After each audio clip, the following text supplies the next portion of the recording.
Good evening. We are live again. Hello, how is everybody? Good evening. Yeah, really good. How are you?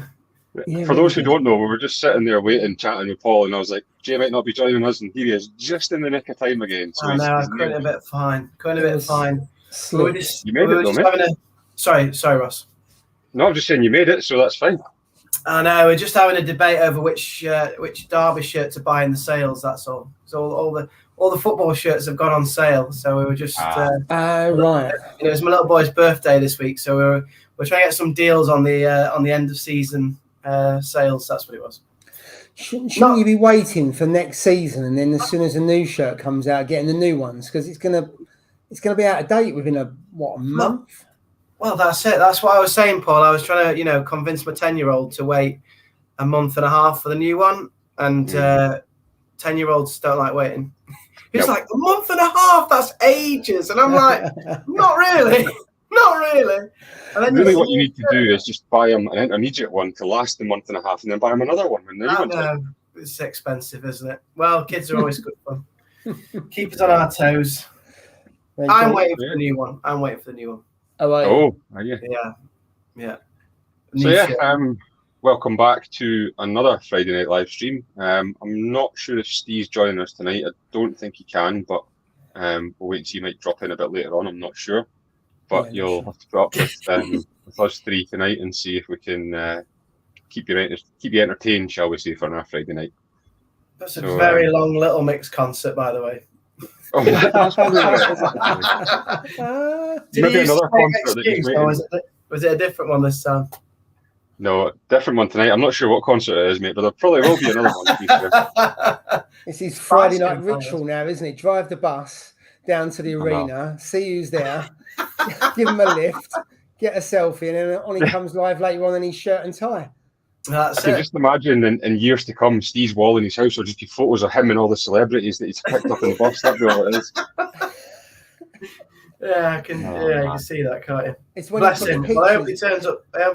At some point. Yeah, it's when he puts pictures around the cab of the area of him with all the stars, and he talks about it as he's going along. Yeah, like an open top bus tour. Look who I've met. Well, there's quite a few people on early today. I know. A lot of the regulars are in as well. So. Wow. Yeah. Really good Peckers, to see you. Russell Brooks, Fish Palace. I don't know who that is. Some shady guy. Yeah, 120. I'm going to go for it here. Aquarium. Yes. Where is it? Where is it? Weeks. There we go. Shameless plug again. Yeah. Shameless plug every week. I haven't got my mug this week. Sorry. It's downstairs. I need to just let me tea out of it. He's switched back, hasn't he? There's mine. Yes. Oh, yeah. It's International Mug Day today. I'm going to say that's what it is. International Mug Day. You're getting mugged off. Everybody gets mugged off in this hobby. It's the cost of everything. I know. It's how is everybody? I hope everybody's doing well. Good to see everybody back in the chat again. I've not hosted for a while actually, have I? It's been a long time, so I'm trying to think because we missed a few weeks and a couple of weeks. Yeah. So we're back. Everything seems to be going good. Touch wood with this tank here and me anyway, but we'll come to that in a bit. So how are you guys doing? How's your tanks doing? Everything? Any interesting things happened this week, shall we say? Jay's got a smile on his face. I'm just laughing. I'm just trying to spot the difference. So like in the newspaper, you have to spot the difference. Well, I'm just trying to see what's different about Paul's tank and see if there's like anything that's come out of it. And we'll make it easier for you. Listen to that. He's absolutely no. The world's slowest shutdown. No, I just got I've got large colonies. I mean, that colony there, I can't fit that in the other tank. I mean, that is a large egg that's probably about 5 inches long, and about 4 inches high, or maybe a bit less than that. But it's a Christmas tree favia, and it's grown from one polyp. So I've got to find room in another tank, and the problem is, in a 3-foot tank that hasn't got much room in it, I'm definitely not going to sell that because I haven't seen another coral Christmas tree favia that's that size. Yeah. And then over here, that one there is a chalice. It's about 18 inches tall and about 8 inches wide. I've got to get rid of that. That's a lot of fragging. Easy. Well, yeah, I don't know if I'll frag that one. I mean, I'm not definitely what not I can see here, Paul, is another fragging live session going on here. I think that could be a future one. I could frag the chalice. That one's fairly easy. After doing that rainbow chalice, that one's going to be a breeze. The rainbow chalice that I did live is looking really good. They're both pieces of cut. I mean, they've both gone into different tanks, and one of them, the colours. I think I posted a picture. I have to put it on Instagram. The colours have changed, morphed completely different to how they were in that. All the colours are in different places and everything else. And the other bit that was a disc like that's just grown really big as well. So now in terms of that, no. I mean, I met up with Carl at was it Reef King last Saturday at AAC, and he took a couple of corals off of me, but they're from the other tank. But they're from the other tank to get some room to do that. To move that one in. Yeah, if anyone's in Essex way, I've got a rock that's probably about 5 inches long, full of red mushrooms, and it's got some pallies and some zoas, and I'll give it away because I just need to get rid of some stuff. Otherwise, I'm never going to shift it. I'm never going to hit my date of the end of next month unless I start giving some stuff away. I think that's. I mean, a lot of people don't have the size tank to take those corals. That's the issue, isn't it? And absolutely. And then it's the fragging is the time that it takes to do that. So it's clearing out room. So I've got to go somewhere tomorrow to get rid of some more frags. That's great. So Reef King took one of the avatars. You know the stuff that I fragged. It was the avatar. It was a big piece that. So Carl's got a piece of that, and I've got about 4 or 5 other pieces, and they're looking really good as well. The chalice and the other tank are just really, really good at the moment. The tank just seems to adapt really well chalices seem to adapt well to that tank. So that's there's a good one, Paul. Save it for crack now and get them all swapped in. I could do. That's what July. I've missed me date then because I said it'd be the end of June, didn't I? There you go, mate. Surely that would give you an excuse to miss your date then if you were doing that, would it not? I don't want to though. You're not very confident. I know it doesn't seem like it. I actually want to close it down, although my actions speak louder than my words, I would say. On that, because when I posted a picture, a full tank shot, you said, "You've got loads of coals left." And then I realised, yeah, I have. But then compared to the picture when it was full of it, it's gone down significantly. But I've just got, I've got loads left. So I think it must be hard when you've put all the hours and the time that you put into that. You've kind of loved and nurtured it for 7 years or whatever. Yeah. And then to slowly take it apart, there must be an element of, not like obviously not wanting to and just seeing all the fruits of your labor kind of. Yeah. No, absolutely. I mean, that's the best bit of the hobby about getting things that are kind of at 1 polyp or 1 inch or something like that, and then seeing it grow into massive colonies. That's probably I think the most rewarding part, because you don't see that many tanks that stay for that period of time and then the corals grow that big. Yeah. No. I especially like doing that with zoas as well. I quite like buying a single polyp of a zoa or getting a single polyp and growing it on. I mean, even if you frag a polyp off one of your zoas and watch it grow, and every couple of days you come in and go, oh, there's another polyp there, and you get all excited for a zoa polyp. But I really enjoy seeing them grow. So yeah, you're totally right with that, mate. It's just like ocean gardening, isn't it? That's what it is, effectively. Yeah. You kind of planting your coral then and nurturing it, watch it grow. I was going to ask Paul, what's the nearest? Obviously, every reef tank goes through kind of ups and downs and like scrapes and near crashes. Have you had an experience where with that tank you thought, wow, that was close, things aren't looking good? No, I've had the odd time where a colony has just died. One colony has died. And funny enough, I had a acra called Valida. It's a purple coral, and I had a piece in that tank and a piece in the garage, and they both died at the same time. I had a frag in there and a colony there, and they both went. And I thought that's really bizarre. Nothing else happened other than that. So I've been quite fortunate in some respects, because I mean I haven't put any new fish in there for 3 years. Yeah. So and then coral wise, the last coral I put in there was probably 2020. So it's really established, and I've just let it. So in terms of bringing in pests and other stuff like that, that stopped ages ago. So it really is a self-contained, I suppose, tank in itself. There's nothing externally going into it. So the only risk you've got is you mess up on your dose. And I had the issue with the magnesium that went sky high. And 2 or 3, what was it? A couple of the corals looked really rough, and there was some die off, but it bounced back. But I touch wood, I've not had a wipeout or anything. I've had power cuts, but then I've got battery backups. If I've been away on holiday, I've been quite lucky. I've had things that backed up, and it's been in the summer. So in the summer, if the power does go, I suppose I am stuffed more on the flow, but I'd be all right for 24 hours. But then I'd know it'd be a problem because the Apex would send me a notification that it was down for a period of time, and I could get someone in. But if I go away, I just leave, no one comes in, so it's left to its own device. And I don't usually get fish that are really aggressive. I don't really. I've got hardy corals, so I'm not playing with fire when it comes to fish or corals because I know my limitations, and I know I'm quite I'm not a conscientious reefer. So I haven't had water changes for a while. I may not clean the glass for a week, 10 days, that kind of stuff. So and the alk sometimes may go up and down a little bit because I forget to fill up the doser. So I wouldn't put things like strawberry shortcake or really high-end stuff in there because I know I'm a bit lazy. Yeah, I wouldn't do that either. Yeah. That was probably my shortest lived coral. That was. Sorry, mate.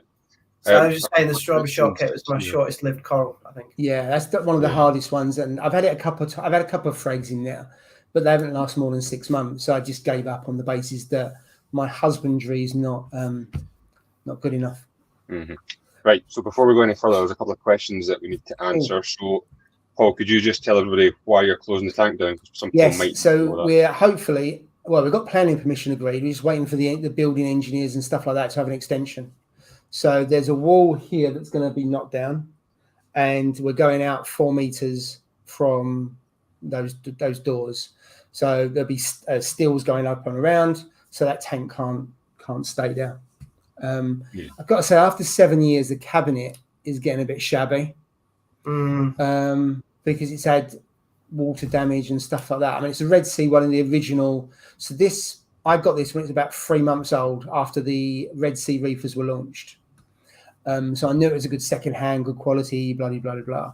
And to be fair, it's done really, really well. But it is now the cupboard's a bit battered, I would say. And it's seen better days.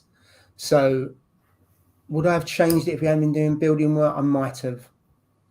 I don't know. So that's the reason why I'm doing it. So I really, really enjoyed it. Once we get the extension done, then we've got to decide what tank we will get. So I will get a replacement. I don't know what size. Jill would like to get a 6-foot peninsula along here. Wow, yeah, and I'm sitting thinking, do I really want a 6-foot tank? That's a lot of work as well, I'm not overly infused at this stage about having a 6-foot tank. Peninsula, I'd love a peninsula because you've got the 3 sides and everything else. Yeah. But I must admit, at the moment, I'm really enjoying the 170 more than the other tank. And that's the smallest tank I've got. So that's the one I'm really enjoying. Aaron's Reef on YouTube, he's got that peninsula, hasn't it? I think that's about 5 foot or 6 foot. That looks really good. He's spent a hell of a lot of money on that build, but it looks good so far. Yeah, so I started looking into it. If I get a 6 foot, then how do I get rid of the humidity, stuff like that? And you're talking about having fans to pull it out. And then within the cabinet, just to keep everything humid free, there's to be a kitchen next to it. Whereas here, if it smells a little bit, which it does from time to time, ain't a problem. It's in the dining room. But if it's in an open part where you've got your living area and you've got your kitchen and everything else, I'm not really fused about that. So I'd have to find different ways of taking the air out, the humidity out, and humidity and stuff like that. So a quick one on your cabinet. You've got a black cabinet. Do you think they age? I mean, I like black cabinets. I know you can get them in white and all sorts. Do you think they age a little bit better in black? They don't show so much. So that's one. Yeah, so that one is obviously black. The one in the garage, because that's second hand, that is white. Yeah. And that has got a couple of small chips on it, and you don't notice it. Whereas on the white one, I've got a couple of scratches because it's in the garage and a couple of chips on it, and that notices more because it's white. Yeah.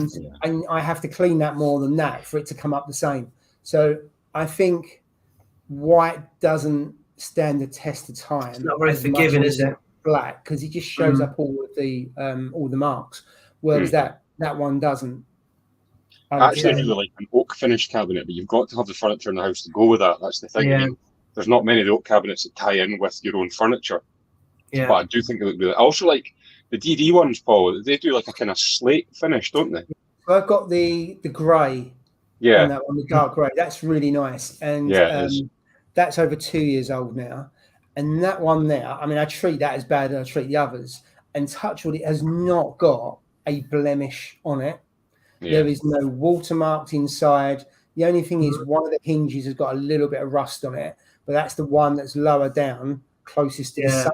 So clearly it's had a bit of salt creep on it. So I've now put a bit of grease on that. But of all of them, that is probably, comparing 7 years compared to 2. So it's difficult. Yeah. But after 2 years, I had absolutely no blemishes on it whatsoever when I treat everything pretty badly. Is really good. And also that one is not DIY, so it was already built. I always think DIY stuff is not as good build quality as if something's ready-made furniture. That's what I think anyway. So I love the DD one. And you went for black, didn't you, when you had your build? I personally just think black is a good colour to go. Your Ross, the one that you built, it was black, wasn't it? Yeah, so I mean, even the custom stand that I got from Nick at Aquarium Cabinet is black, but all the furniture in this room is black. I mean, even my office desk is black, so everything in this room is black, so it kind of goes. But I personally like the look of the black stand. I think it's because your tanks have usually got black silicone, they've got black features around about them. That's it. Black, the bracket's black, so everything goes with that. I know you can get white stuff, but you're always going to really have a hint of black there, and I think it all just ties it in nice. That's why I like it. But if I go for replacement as a peninsula around the kitchen area, then it'll have to be a custom, because I've already checked out that I can get the kitchen cabinets that we've got.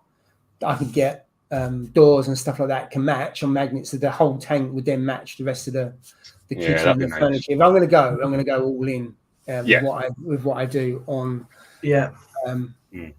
on that. So we'll have to wait and see what you're allowed to do. No, but she still wants to do it. I mean, I don't, she would. Sounds like she's on board, to be fair. Oh, she is, absolutely. I mean, she was the one who bought. She bought all kinds of kit. She bought a Neptune controller for me before for Christmas. And stuff like that. She would actually like to have between the dining room and the living room. There's an arch, and she liked to put a divider in there. But the only thing is, then it's in the middle of the house, and how you then got to deal with it and everything else. So it's great to look at, but then when you've got to think about the practicalities, I'm sitting there thinking, no, I'm not overly enthused about that idea. But we'll see. But somehow I need to get my finger out, and I keep saying it's like deja vu. Every week it comes on and goes, I'll tell you what, there's nothing damaged on here. I just look around and see what I can pick on. That's what it is. And that's the first thing I noticed. Speaking of picking on, Jay, I'm going to let you answer this question. What's this one? Drop a frag plug in the skeleton cracked, glued it back together. Oh, wow. Or do I need to do anything else? Andrew, mate, I feel for you. I did the same with my Holy Grail torch. I was trying to detach it from the frag plug just with a pair of scissors because I didn't have any coral cutters. This was early days, and when you just think, I'm just going to do it, it'll be quicker. So I kind of popped it off with the scissors, and it shattered like an eggshell. It must have been in five bits.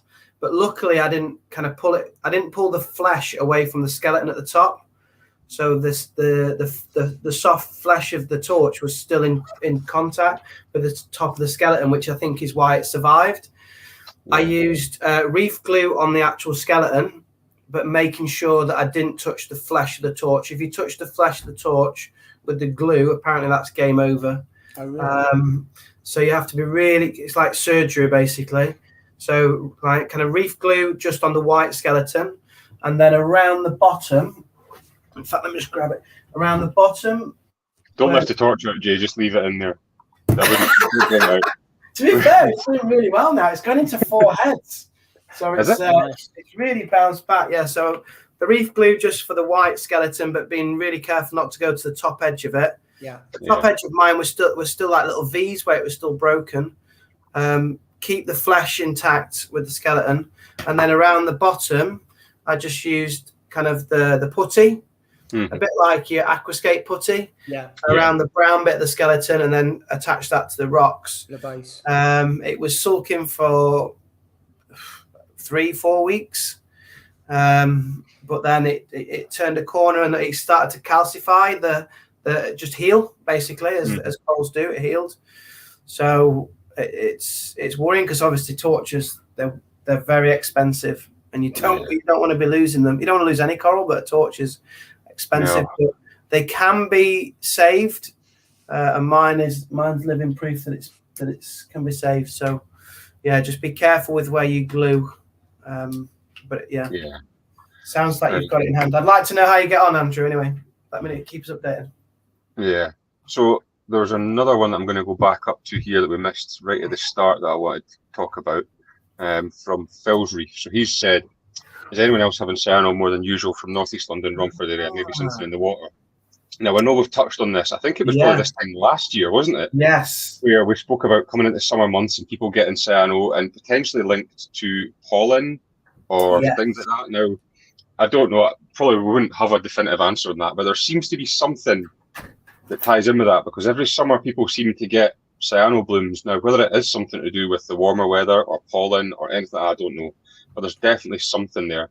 I don't know if it'd be something in the water, to be honest with you, because you make RODI water, so I can't see it being that, but you never know it. So, Phil, you're just down the road to me because I'm in Upminster.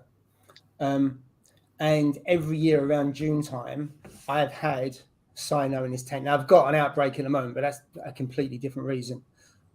It's not, but I don't tend to get it in the garage. Whereas here, it's near the door. There's vents at the top, and there's the garden. So I believe maybe pollen and that's coming in from there, whereas it's more self-contained in the garage. So I get it in there, but I don't get it in the other two tanks. The environment's completely different in the two different rooms. And I've found virtually every year I've had an outbreak of cyano around where it's pollen season, usually around June time, but I know the pollen's quite high at the moment. I don't think it's in the water, only because the other two tanks are okay and that tank's not in the past, and they all have the same RO water. So I don't believe it's in the water, but it could be that I know you're close to where I am, but still could be different water source, I suppose, within that. So I've had that in the past. I'd have thought if it was water, all three of your tanks would have went like that, Paul, wouldn't you? So I wouldn't have thought it would be. Yeah. The reason why I've got cyano in there is because I've done nothing different, yet I've taken, about 80% of the coral out. Yeah. So the nitrates and phosphates have gone way higher than I would usually have them, because the coral's not feeding on the nutrients. I haven't changed anything fish-wise, water changed, nothing's changed. The feeding habits haven't changed. It just shows you how much the corals suck up nutrients, especially when I've got that much now. I mean, I was dosing 230 ml a day of alk in that tank. It's down quite a bit now. It's down to about 50, 55, and probably needs to come down a bit lower. So I don't think it's down to the water, Phil, if you make your own RO. I could be wrong. Yeah, I would agree with you on that one, I think, mate. But I think there's definitely something in that could be in the air that's causing it, because I know, this time last year, maybe a bit later on in the year, but we definitely had this conversation then, and there was a lot of people joining the chat saying they had similar things around at the same time, and so there must be something. What it is, I don't know. So moving on from that, a couple of comments. What was it? 6 Foot Peninsula would be ace, Paul. It would look good.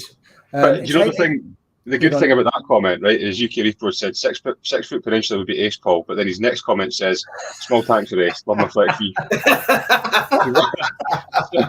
And there was only a minute between those comments, so So everything in between is a bit crappy, but you go for a nano or go for 6 foot. It's either go big or go nano. The rest is a waste of time. Here's a question, actually, and you guys can answer, and guys in the chat as well. What would you say would be the perfect size tank to get? If you could only have one tank in the house, what size would you go for? Would you go for a 6 foot, a 4 foot? Would you go a 2 foot, a cube? What what is the perfect size? There must be a sweet spot, because we all know how hard the picos are to keep, and we all know how much work goes into keeping a big tank. So there's got to be something in the middle of that is the perfect size reef tank. So it'd be interesting to see what everybody thinks on that. So at the I moment, would go 4 foot, but I've got no experience. But I just think 4 foot, because I think we had a conversation. Remind me if I'm correct, but about when you buy lights, they kind of, if you've got a 4 foot tank, it kind of fits perfectly with two lights in terms of distribution. You've got wider fish choice. Obviously, with these, they're really good to run, and they're cost effective. But you can't choose half the fish. That kind of limits you there. So yeah, I would say 4. I think 4 foot is the balance, but I don't know what other people are thinking. It seems to be 4 foot's what you hear most people saying. I would go for a 4 foot or a 4 foot, but I've only got experience with these little ones here, so I can't comment on that. But yeah, it's.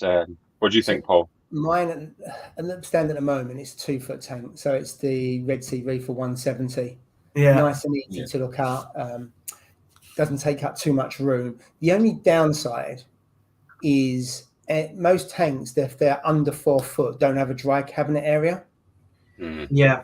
So with that, all of the kit is outside, because I wouldn't trust myself. When you see some tanks and they've got the electricity points above the sum and everything's hanging, I would not trust myself. That would end up like your fans, Jay, in basically in the water.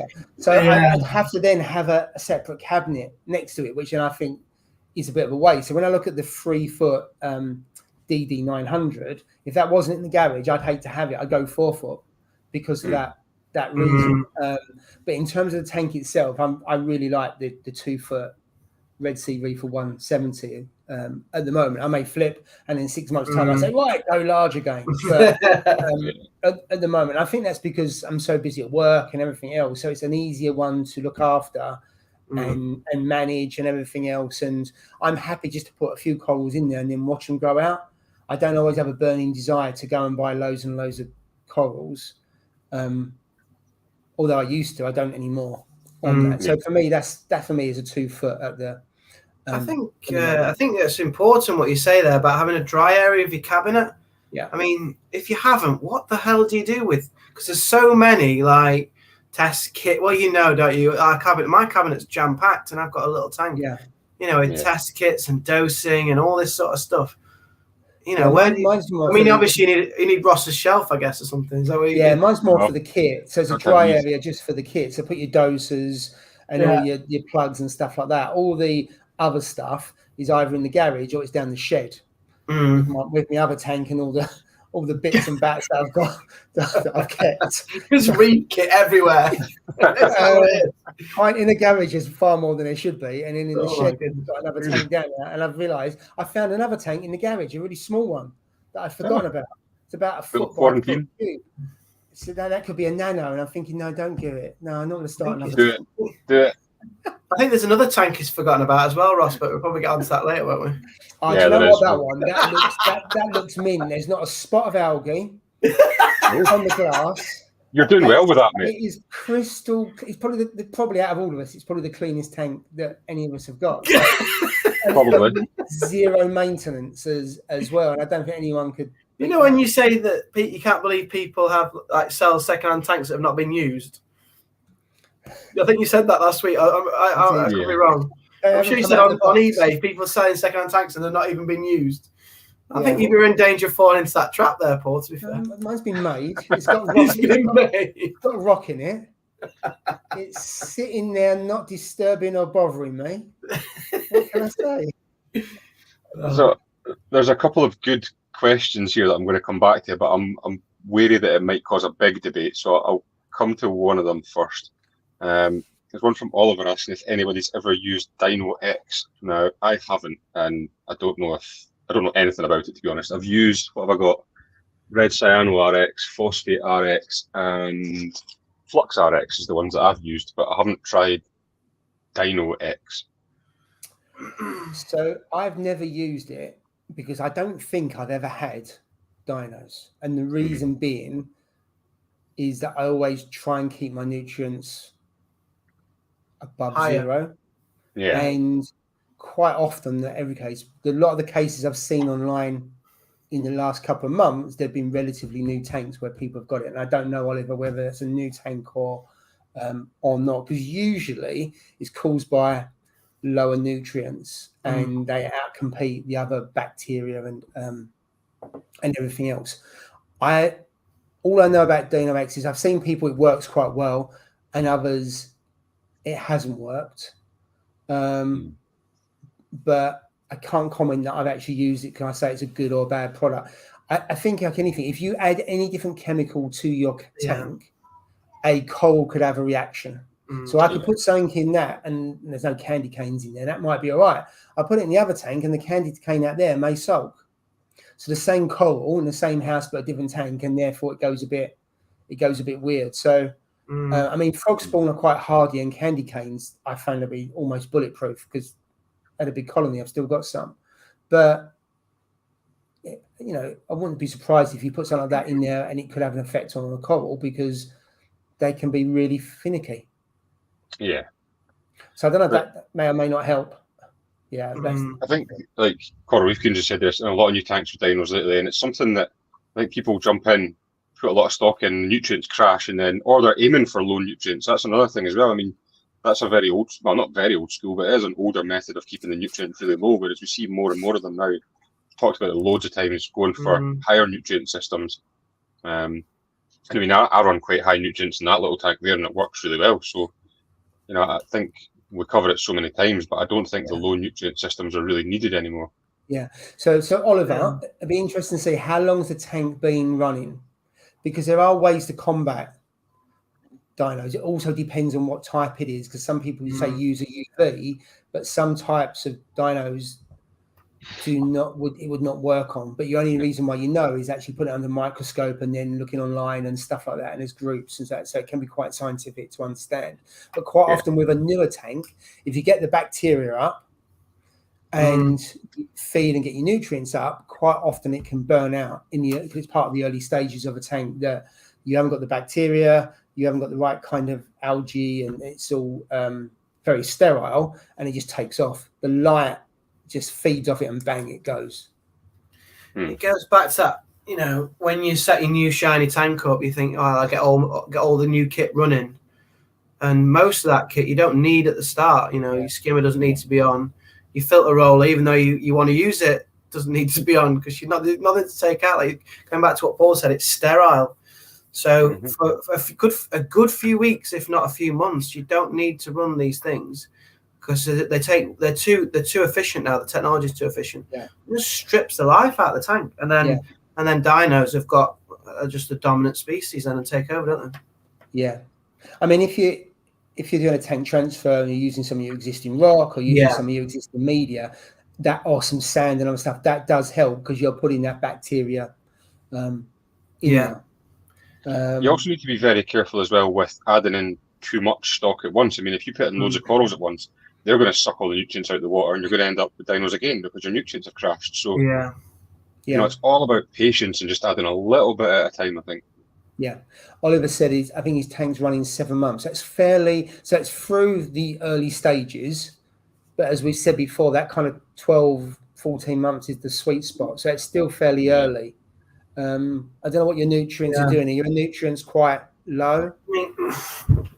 Because usually that's what causes it. Have you done something recently, like corals in the tank? I'd imagine that it will be worth dinos.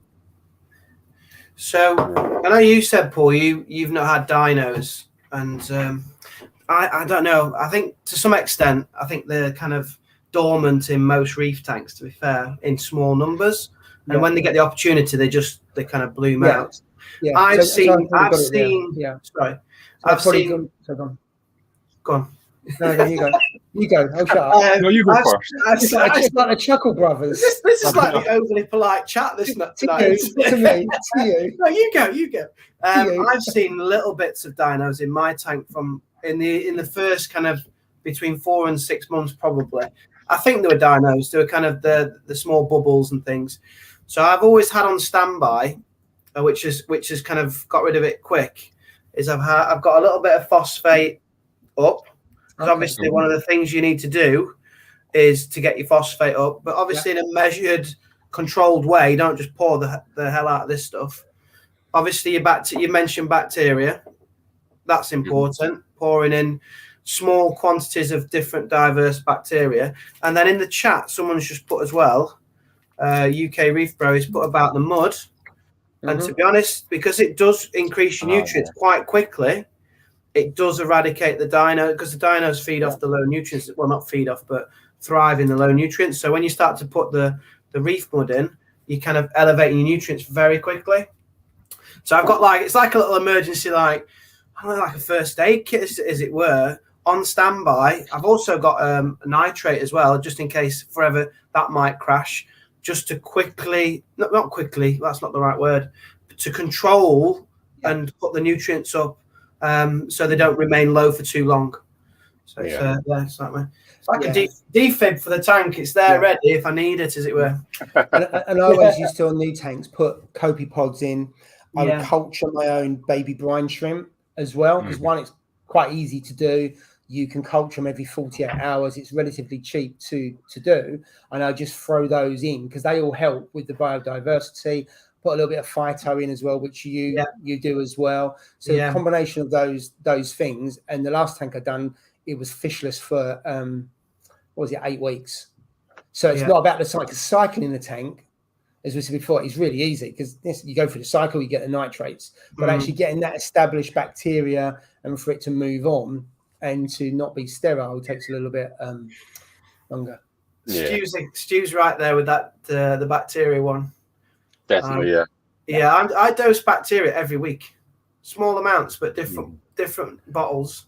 Obviously, the Dr. Tim's Eco Balance. Yeah, I swear by it. I've never had a problem with it. It seems to keep the tank stable.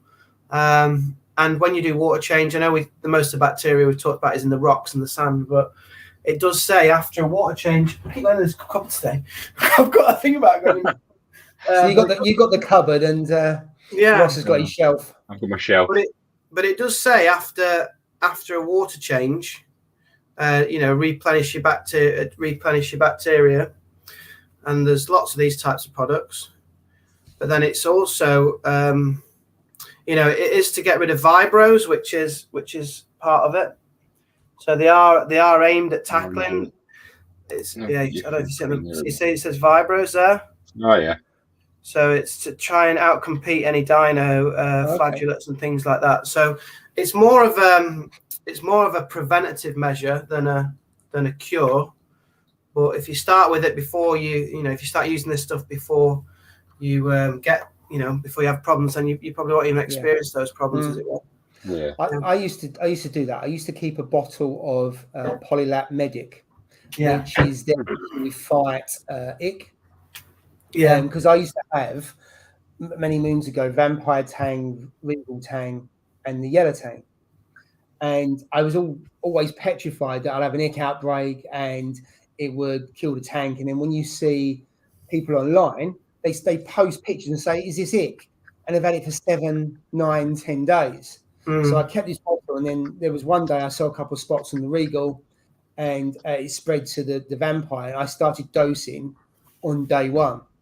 I increased my feeding 3 times a day, blah, blah, blah. So I didn't have to worry about shopping around. And after 21 days, it went, and I've not had it since then. Now, it doesn't cure it, because the only way it cures it is by having the tank fallow. I didn't have it fallow, because you can see how much rocks I've got. Can you imagine trying to get all fish that I would destroy the tank, probably distress the fish and probably kill them.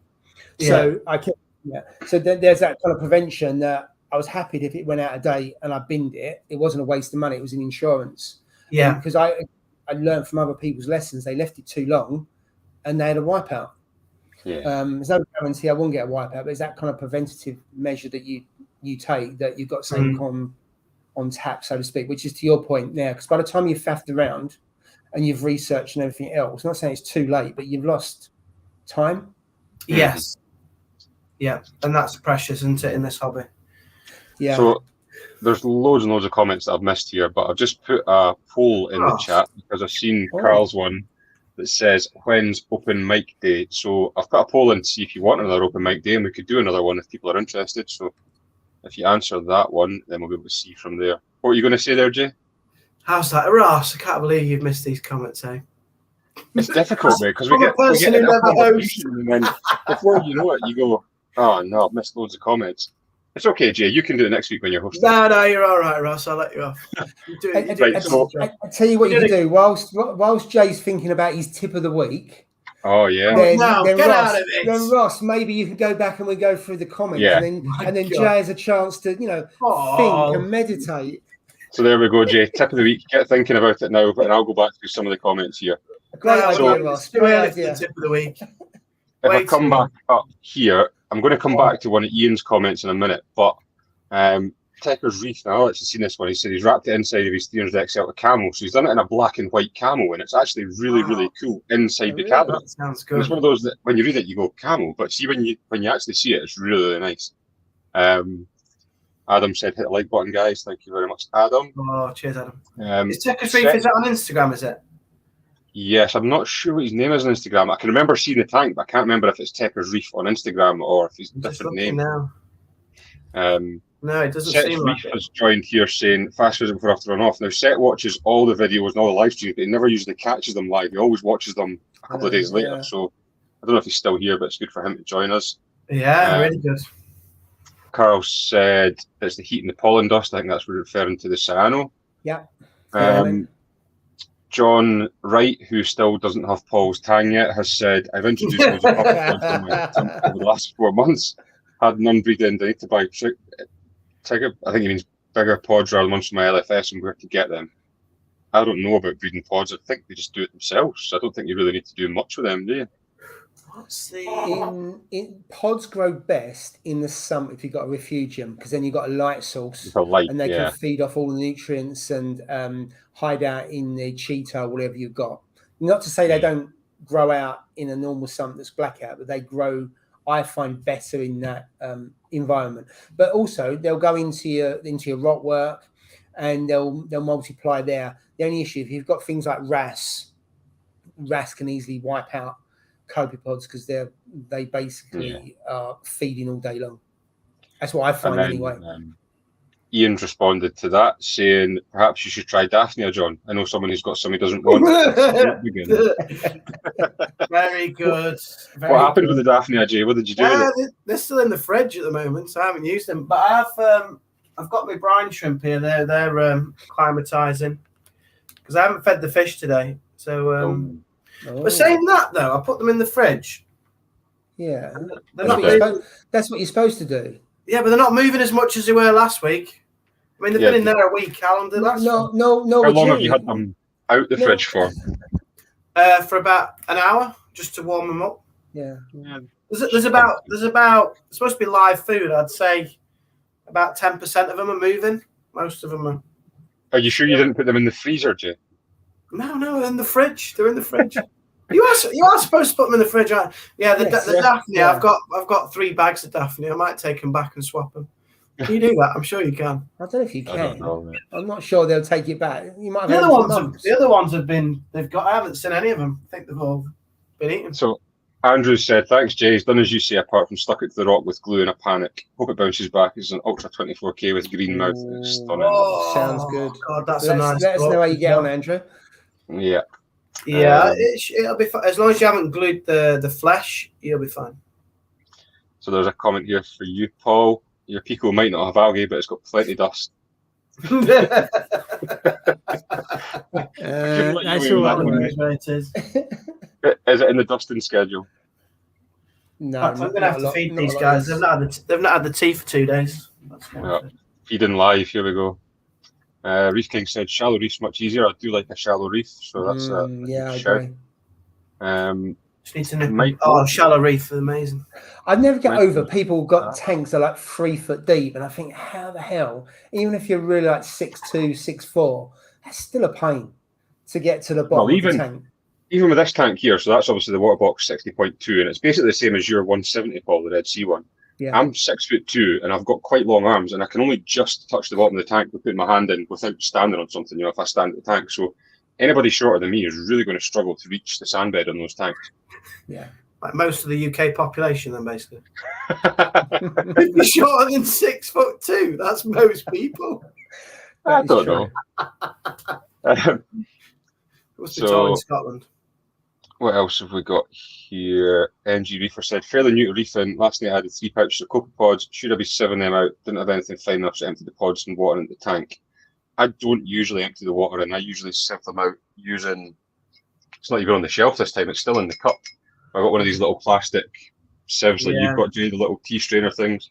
And I just put them in there, and it's tiny little fine mesh. So if I'm doing anything like that, I usually sieve them out with that. So where did you get that from? Because I know you can get different fineness, can't you, on those kind of things? Because I ordered one off of eBay just for when I was sieving. I was making culturing copepods and brine shrimp.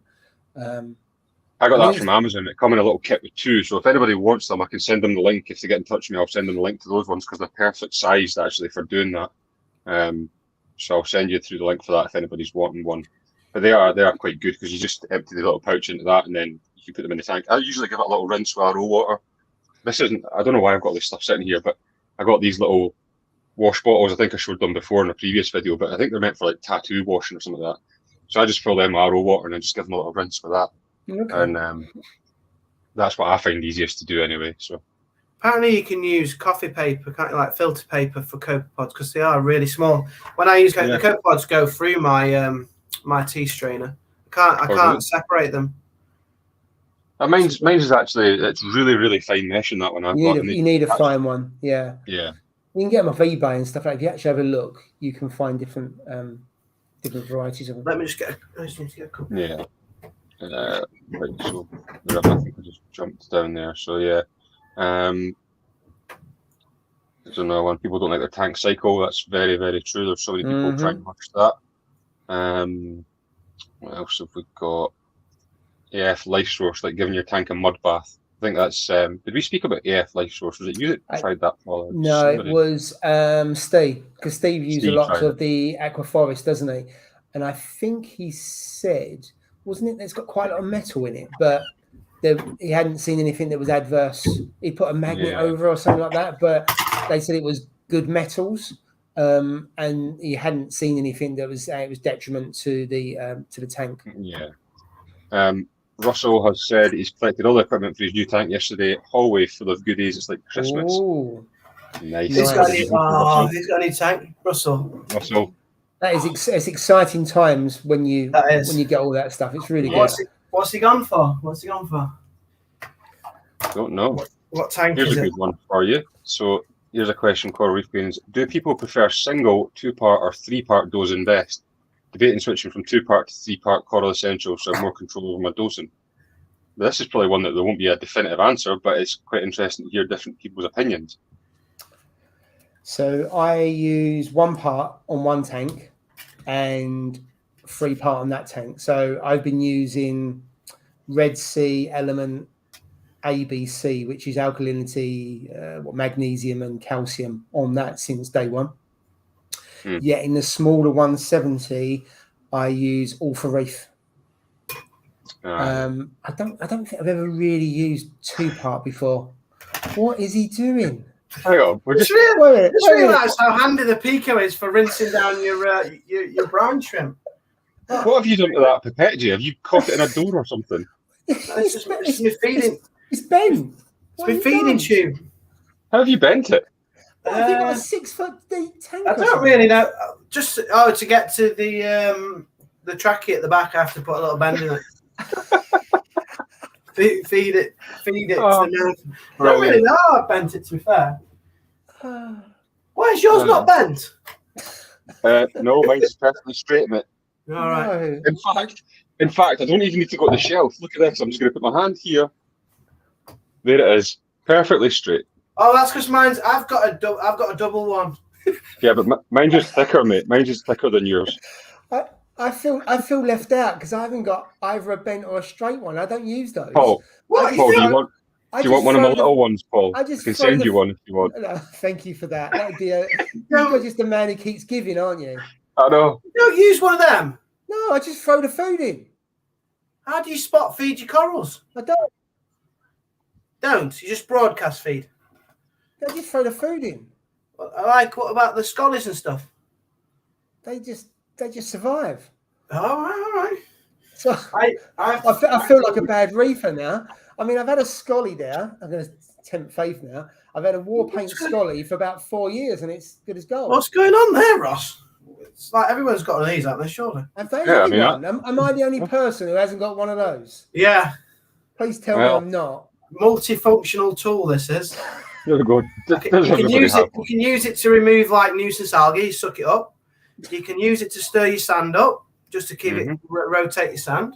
Spot feed your corals. What else can you use it for? That's the things I use it for, don't I? Yeah. Oh, blasting the rocks once every 5 days. You can't beat using it for blasting, to be honest. That's a favourite of mine. What's that? You can't beat using it for blasting. That's a favourite of mine. Blasting your rock work every 5 days just to get any nuisance bits off. Chinese limp pipe. Oh yes. It does look a bit sorry for itself. That's not bad. It's only took us 51 minutes to go down the drain tonight, so yeah. That's bigger. It only happened when I turned 40 a few months ago. That's when it went like that. Oh dear. Looks like a fertility clinic sales video. Oh, we've went there, haven't we? Oh dear. We don't need any encouragement to go down that sort of line. No, definitely not. I think I need to get a baster because I'm feeling really left out. Yeah, I can't believe you've not. Let's have a look. I'm not got the chat on. Surely everyone's got a turkey baster. Well, I have, but I use it for the turkey at Christmas. It's a standard bit of reefing kit, Paul. Yeah, but you get a dedicated baster like that, mate. That's what you want. They're actually marine based. They're for marine fish tank. Well, they're for fish tanks. Does that mean they cost 10 quid more? Probably, yeah, it does. Let me see if I can get this one out of here. Not only do I have my girthy baster, shall we call it, but I do have this one, which is the thin version. So I've got a thin baster and a chubby baster. What more could you want? What more could you want? You got all bases covered. I know. Well, mine's the same though, Ross. Bases covered. So I've got. Ripped the head off his baster. Chubby baster, and then because my tank is so big, to get to the bottom, I have to put the extender on. There you go. Wow. Then it's a 2 foot. It's a 2 foot baster. Your baster's definitely bigger than mine's, mate. Well. No, that's a fair size. I can't. Yep. How I use my baster every single day. I don't know how you've got through 7 years without using the baster. It's probably my most used tool, to be honest, is my baster. What do you use it for, Ross? What's the baster for? Basting a turkey at Christmas. Yeah. That's what it's there. Everything. Everything. Jetting down, turning sand. Like if even if there's like a coral, I might just nudge it a little bit on the sandbed. Smooth it with the baster, just rather than putting your hands in. Yeah. Ian says his baster's too short and gives him problems, so you'd be better getting a bigger baster. Get a bigger baster. Although Jonathan Baxter Reefer says it's not all about size. So. And moving on. I like how our audience has the same sense of humour as us. Well, yeah, Steve's right. This stream has gone downhill fast. So I'm downhill. Well, I'm gonna have to go and buy a baster now and try it out to see if there isn't a single person who doesn't have a baster apart from you in this hobby. I don't know how I've survived. It'll change your reefing life, Paul. It really will. 9 years this August, and I've not had a baster. Everybody, you use it every day. It's probably the most important piece of kit I use. Okay. It is my most used item for the tank, to be honest. That and the scraper, probably. Yeah, probably. I think I probably use the baster more than I use the I do, yeah. Really? How the hell's he not got a baster? I'm confused. Why do you have a baster every day? Just give the rocks a blast, move things about, whatever you need to do. It saves you putting your hand in. Oh, this feels like a faff. Just leave the tank to Good job Steve's not here. He'll be like, oh, I've got a robot baster or something. An auto baster. Auto baster, yeah. I don't know. Anyway, let's take things back. So I'm going to go back to the comment from Ian that was way, way, way back that I wanted to cover. Okay. But I knew it would cause a bit of a debate.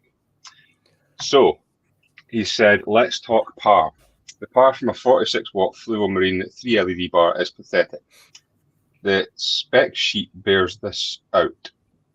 Do you think that another bar will double the par, or doesn't it work like that? So I don't know on that one, but I would look at the par. A lot of people get really concerned about par, but I think par, from what I've been reading, is more important than par. Correct me if I'm wrong on that one. And your par is your lower end of the spectrum, where you've got that big blue spike when you see the graph. And that's the part that the corals used to grow, because you get, what's the name of it? It's chloral, is it chloral A and B or something? Is the different ones for it growing? I can't remember the exact name of it, but they use different light frequencies or waves, should I say, to grow. And I'm sure it's based on the par, which is the lower end of the scale. I don't know, Paul, if you can correct me on that. It must be the blue area. The blue area is where the coral growth is, isn't it? Yeah.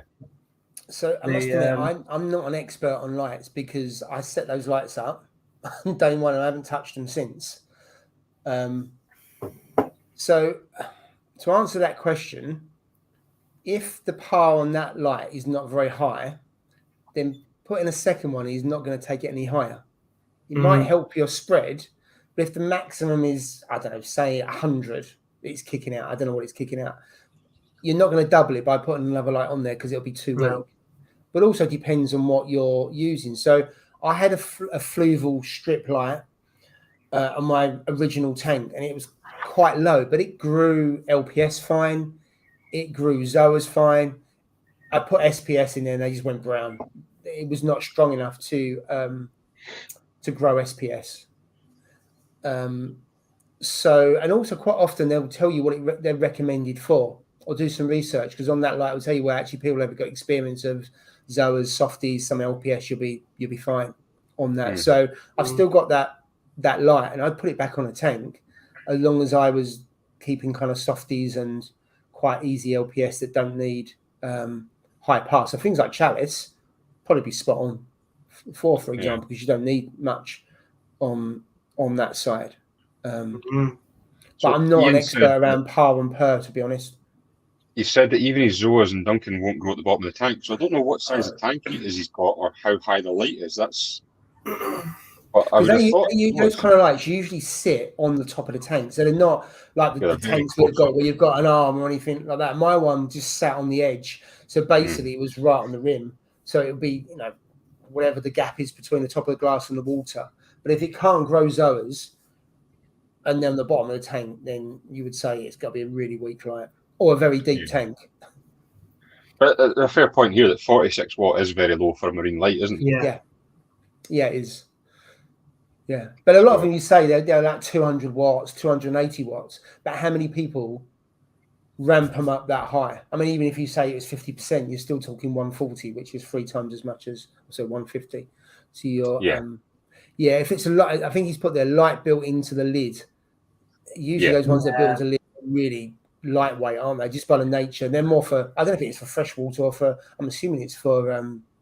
Probably just for aesthetics, really, just so you can see your fish rather than growing anything. They probably struggle to grow algae. It's one of those, though. It's one like when you start, like you see the little Fluval Evo 13.5s that everybody has, and they grow softies and do well, but ultimately you're going to upgrade that within a matter of months, if not 6 months' time. Everybody seems to always, if they get a Fluval and things start to grow, and then eventually they go, you have to just upgrade that, definitely. There's no way around about it, to be honest with you. Speaking of lights, I think this is an appropriate time to put it in. And also, you said it was like International Mug Day. I feel that I've been mugged by Ecotech because, as you know, I posted it in the group, news of the Gen 6 Radian a year and a half after the Gen 5. I bought my Gen 5 thinking, that's typically, what is it, like 4-year gaps, I think, before so there was a 4-year gap between the Gen 4 and the Gen 5. So 4 years, you could argue that's reasonable, but this is 2 years, isn't it? It's barely 2 years. Soon. Yeah.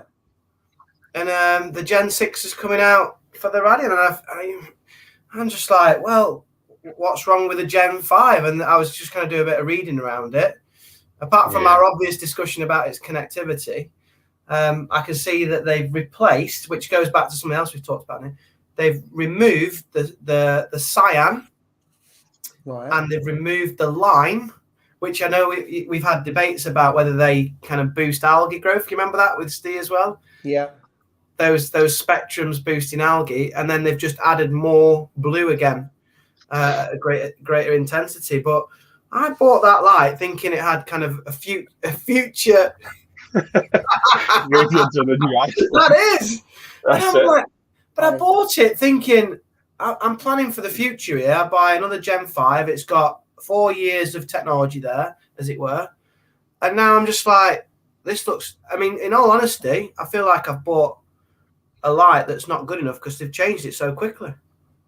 That's what they want you to think, though, mate, isn't it? So you go and buy the new one now. Buy the latest one. Absolutely. And a lot of people, like reef builders and that, will get the lights free because reef builders are sponsored by that. But so a number of people, this sounds quite cynical, a number of people will get the lights free. They will test them, blah, blah, blah. BRS will do tests on them, probably come out really, really good. They'll push them, and people will feel the need and the pressure to upgrade. Yeah. Now, I keep going about, I've got Gen 3s on here still, and it still grows SPS. Fine. Good as gold. And they're, 7 years old now. And I've got the Gen 4s, and the Gen 4s do really well. So you don't necessarily need the latest lights. I get why you want to buy them and that, but it's just a case of whether you want to indulge or participate in it. Did I see something 900 quid for the XR30? Did I make that up? 900 for the XR30, as it were. Well, I know chips have gone up and everything else, but that is eye-watering. I'd rather buy second-hand Gen 4s. Gen 5, there's one here. 5s. Yeah. You could. So here's one for you. You could probably buy 4 AI primes for the price of one of them. I mean, there's nothing more important than a light, really, because that's what your corals need. But when you get older lights, it's very expensive. That do it, and I get why people want it. And you could buy them, and they'll probably be good enough for the next 5, 6, 7 years. So actually, if you look over that period of time, it's not a bad investment you're doing. But if you keep upgrading, then good point there, Kevin. Yeah. Well, yeah, no, I'm happy with the coral growth and the colour. It's a good light, but I just like, why so soon? Why have a new light so soon? That is soon. If it's only 2 years, you think, is there something wrong with the Gen 5? Because why would you bring something out so quickly? And that may be totally wrong. It might be a fantastic light, blah, blah, blah. But you sitting there thinking, not too sure why they're doing that other than to make money. And I get the fact that technology moves on. Otherwise, we'd still be stuck on Gen 1, wouldn't we? And the hobby would move on. So I get the fact of people or companies launching them every so often. The Pro seems to the Radian Gen 6 Pro seems to have got bluer as well on the latest edition. So they've reduced the amount of whites in the Pro version. Yeah. And say on the blue version, it's even bluer for some more UV in there, and they've removed the controversial, say, lime and cyan, which people say grow algae, but it's a lot of money to pay for a bit more blue and a couple more and 2 LED, because the cyan and the lime is only 2 LEDs. And you can turn that down, can't you? You could turn that to 0, I'm assuming, because you can adjust that. That's the whole point on the channel. So you don't need that to eradicate that, do you? Yeah. No, you're right. Actually, no, you don't. You touched on it earlier, Paul. How many of us actually, in fact, I'm going to throw out there and guarantee that almost none of us will run our lights at 100%. I don't think anybody will. I couldn't. We all, I mean, this new one that I've got in this tank, which is the Reef Flare Pro Blue the medium one, I've got that running at 35%. 35%. Now, you know what I mean? It's way overkill for that, but I don't think anybody runs their lights at 100%. I mean, even that little, the little AI Prime, I think that's running at like 30 or 40 odd %. It's not high. I wouldn't want to, because the fans are doing all the time. The fans are annoying the hell out of you. The fans are quite noisy on this one, but then that's because they're quite old. They get quite noisy. They're okay at the moment, but if it gets warm, you can hear them visibly. But then the Gen 4s are fairly silent. I know then on the Gen 5, they made the fans better. And I think someone's put in here about, maybe they've done something to the fans. I don't know. And I get the fact of, if you can make them quieter, that's a big thing for a lot of people. They want their tank silence. And to have noisy lights, it is a bit of a pain to have the fans going off, and it feels like you're on an aircraft sometimes when it's really high. Really, I mean, there's Backshift Reefer. I know he's got the Reef Flare Pro as well. He's got his on 40%, and that's on quite a big tank. One thing I will say about those lights, though, is the fan is absolutely silent. You cannot hear it at all. It's silent. And I mean, that's compared to a little AI Prime. I mean, if I'm filming a video and that Prime fan's on, I've usually got to turn it down so that it doesn't actually pick it up in the video because it's loud. Whereas that is absolutely silent. Yeah.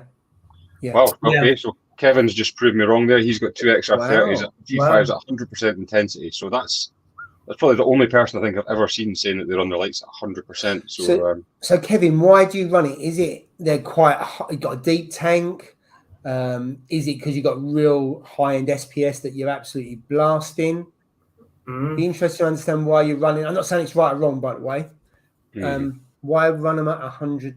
I'm just interested to know. I must admit, none of my lights are above 60%, but then I haven't got really need corals that need that kind of intensity for that period of time. And I'm assuming you ramp it up and then ramps down. Yeah. So that's the 100% at its peak, as opposed to, because some of the programs you go straight up along and then goes down and you've got no blue, so it's almost like sunrise.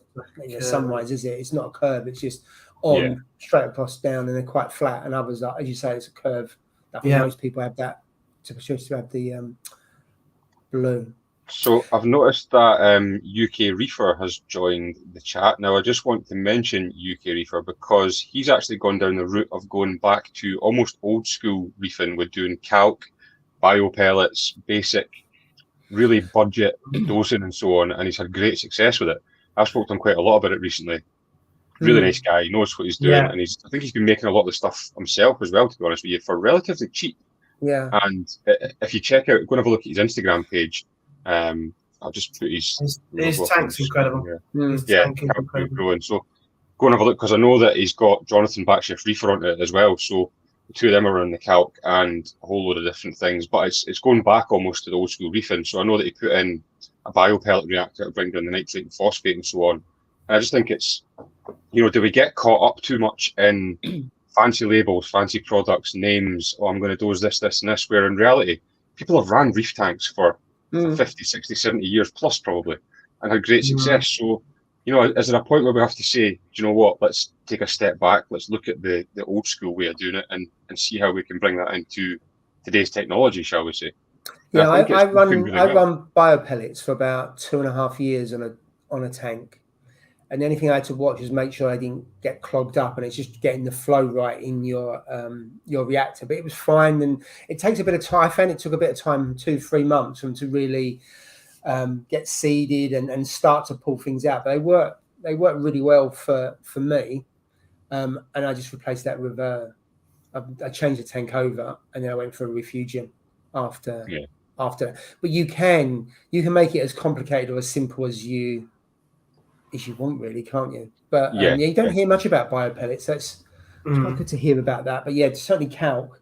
There's a lot more around. I mean, in the States, maybe because there's more reefers, you hear more about calc being used there. And BRS have talked about calc for a number of years. Yeah. Kevin's just replied saying that grows everything, even at the bottom of the tank. And yes, it's ramped up and in the beginning and at the end of the day. So, I think it depends what you have on the bottom of your tankers as well. I tend to have corals on the bottom that don't need that much light, like chalices and scollies and other things like that, which seem to be, they grow okay in lower light.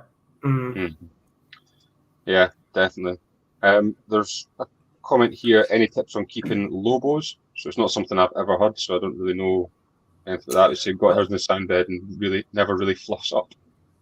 I've never had a lobo. I don't know why. I've never gone down a route and owned one before, so I wouldn't have a clue. Sorry, MB Reefing. I just never had. Yeah. I've never seen one that's really taken my fancy. It's not something I've ever even considered getting, to be honest with you. So. Yeah. I don't know. There was a comment further back around Parum Per. Yeah, it was a really good one. Was it Chris Allen? I know you put it on the screen, but we didn't talk to it because he was talking about it, and it was basically this is what I was trying to say. So PAR is a measurement of light at all wavelengths. So that's from right at the bottom of the scale, your blues, right up to the white. So every when you see the little graph, that is everything in that graph is par, whereas per is the usable light from the corals. So that's at the bottom end of the scale where your blues are, and usually where there's the biggest peak in the little graphs. And yeah, it's a great info on BRS and BRS TV. So yeah, if you have a look at that, you'll see that. But that's basically where I was getting it with that one. A lot of people get hung up on par because, to be honest with you, white light is pretty much not useless to corals, but it's more designed for us to see them. Whereas the lower end, the blue light schedule. Now I know a lot of people a lot of people don't like the blue light in the tank. I think it looks unnatural and so on. But you know, if you go out scuba diving and so on, you don't really see white light down at the bottom of the sea. Okay, you get it in the shallower areas, but in your deeper areas, that white light disappears, and that's where your corals are really popping. So I think, the blue is probably way more important than what the white is anyway in the schedule, and that's where the per comes into it more than the par. Okay.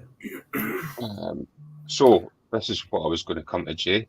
Have you seen the new Red Sea Max Peninsula? No. Oh. You've hidden it from me up to this point, have you? I haven't seen it now. It's been released in the product brochures from Red Sea in the UK, and it's basically your tank, but a peninsula version that's a bit longer. Same height, same width, but longer. So is it similar to your peninsula you got behind you, or are the dimensions different? It's exactly the same as Jay's tank, but just longer. Oh, okay, right. So it is. It's basically hang on the back some. Exactly the same as yours, mate. Exactly the same. Okay, so basically the display, so exactly the same width, God, depth, and it's just kind of. So is that weird. on the? So whereabouts is that? So they've released it on all their kind of product manuals. There, so if you Google it, you'll find it. I think I've seen it on Reef Builders. I'm sure they had done an article on it. Red Sea. So how many litres is it? What's yours? Is yours 60 litres, Jay? Mine's 75. I think it's 100 litres if I remember right. That's not a bad size, actually, is it? 100 litres. Yeah.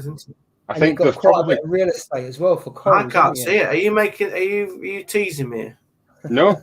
Let me just have a look, mate. Red Sea Max. Is it called a Nano? Is it? No, it's a Red Sea Max Peninsula, I'm sure. Red Sea Max. I think you're winding me up. No.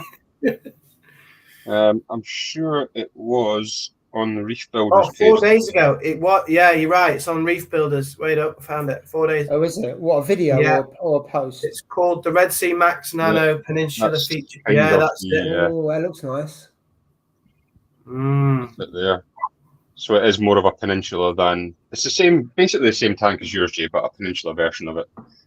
So it says here, so your Max Nano, Jay, is 18 inch by 18 inch by 18 inch a cube. This one's 18 inches by 18 inches by 23 inches.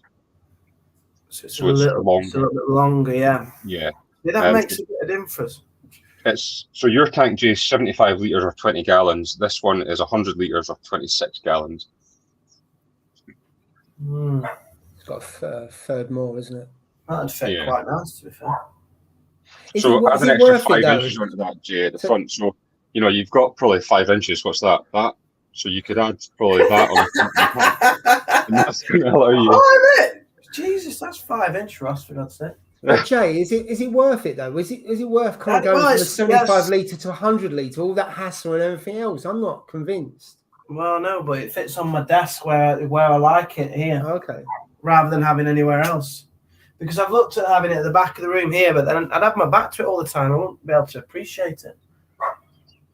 Like you say, it is only a few extra inch, but. And also, I don't know what the price of it would be. So knowing how much those tanks are, I'm going to guess it'll be quite expensive. Yeah, it would be.